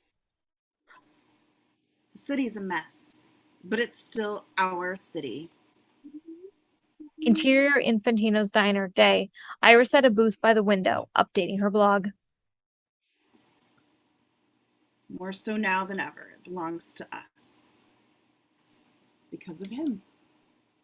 The Flash. Saving our lives in the blink of an eye. Exterior Central Square, day. The Flash runs through the bustling heart of the city, too fast to see. But people sense him now, looking after the wind, with a smile. The blink of an eye. A third of a second. Exterior Museum of Natural History, day. Reduced to ash and cinder, a wash of crimson moves over it, a wall comes together. Flash is rebuilding. A heart could beat just once. It might take him a few days to get everything. Interior Barry's apartment, Iris in bed, just waking. Barry is already up, smiling beside her. She touches his cheek. In his sleep, he's grown a week's worth of scruff. But even the Flash needs a break now and then. He kisses her. Then it's gone. Breakfast left for her. For me, the blink of an eye is a lifetime. To live. To love. Exterior street, day. A whirlwind winds through the damaged and dirty street, cleaning it, repairing it. Kids watch, cheering. To repair a damaged world brick by brick. A fire hydrant opens to spray the kids, cherry on top. Interior courtroom, day. A judge sets down a file. The name Henry Allen opens it. A legal brief inside. Motion for acquittal based on newly discovered fingerprint evidence. To get justice for the wronged. We see the old 10 card in the file, the partial print, matching one labeled E. Thawne.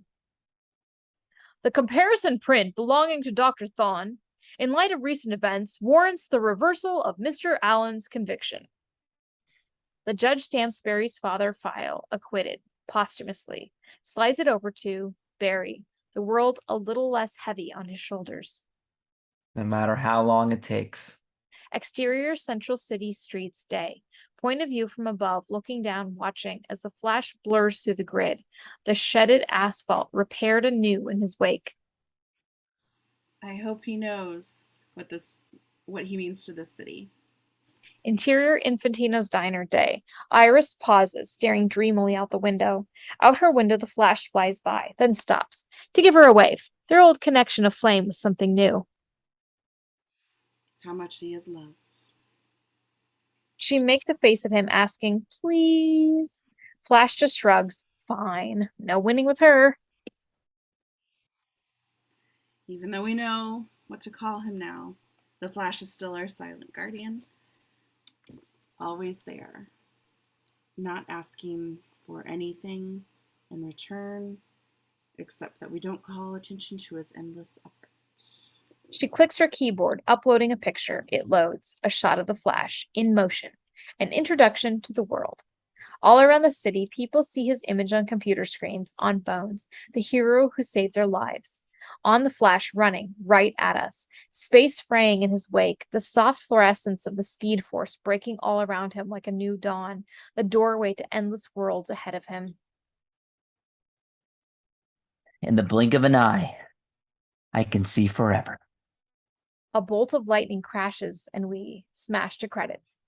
After credits roll, exterior city streets, the Flash runs, sees something ahead, skids to a hockey stop, sending asphalt spraying.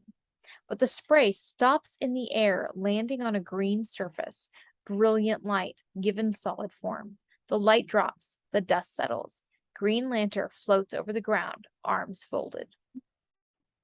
Light speed. Not bad. The end.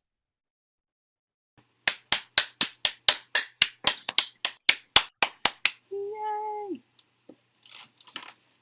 And that, ladies and gentlemen, was The Flash.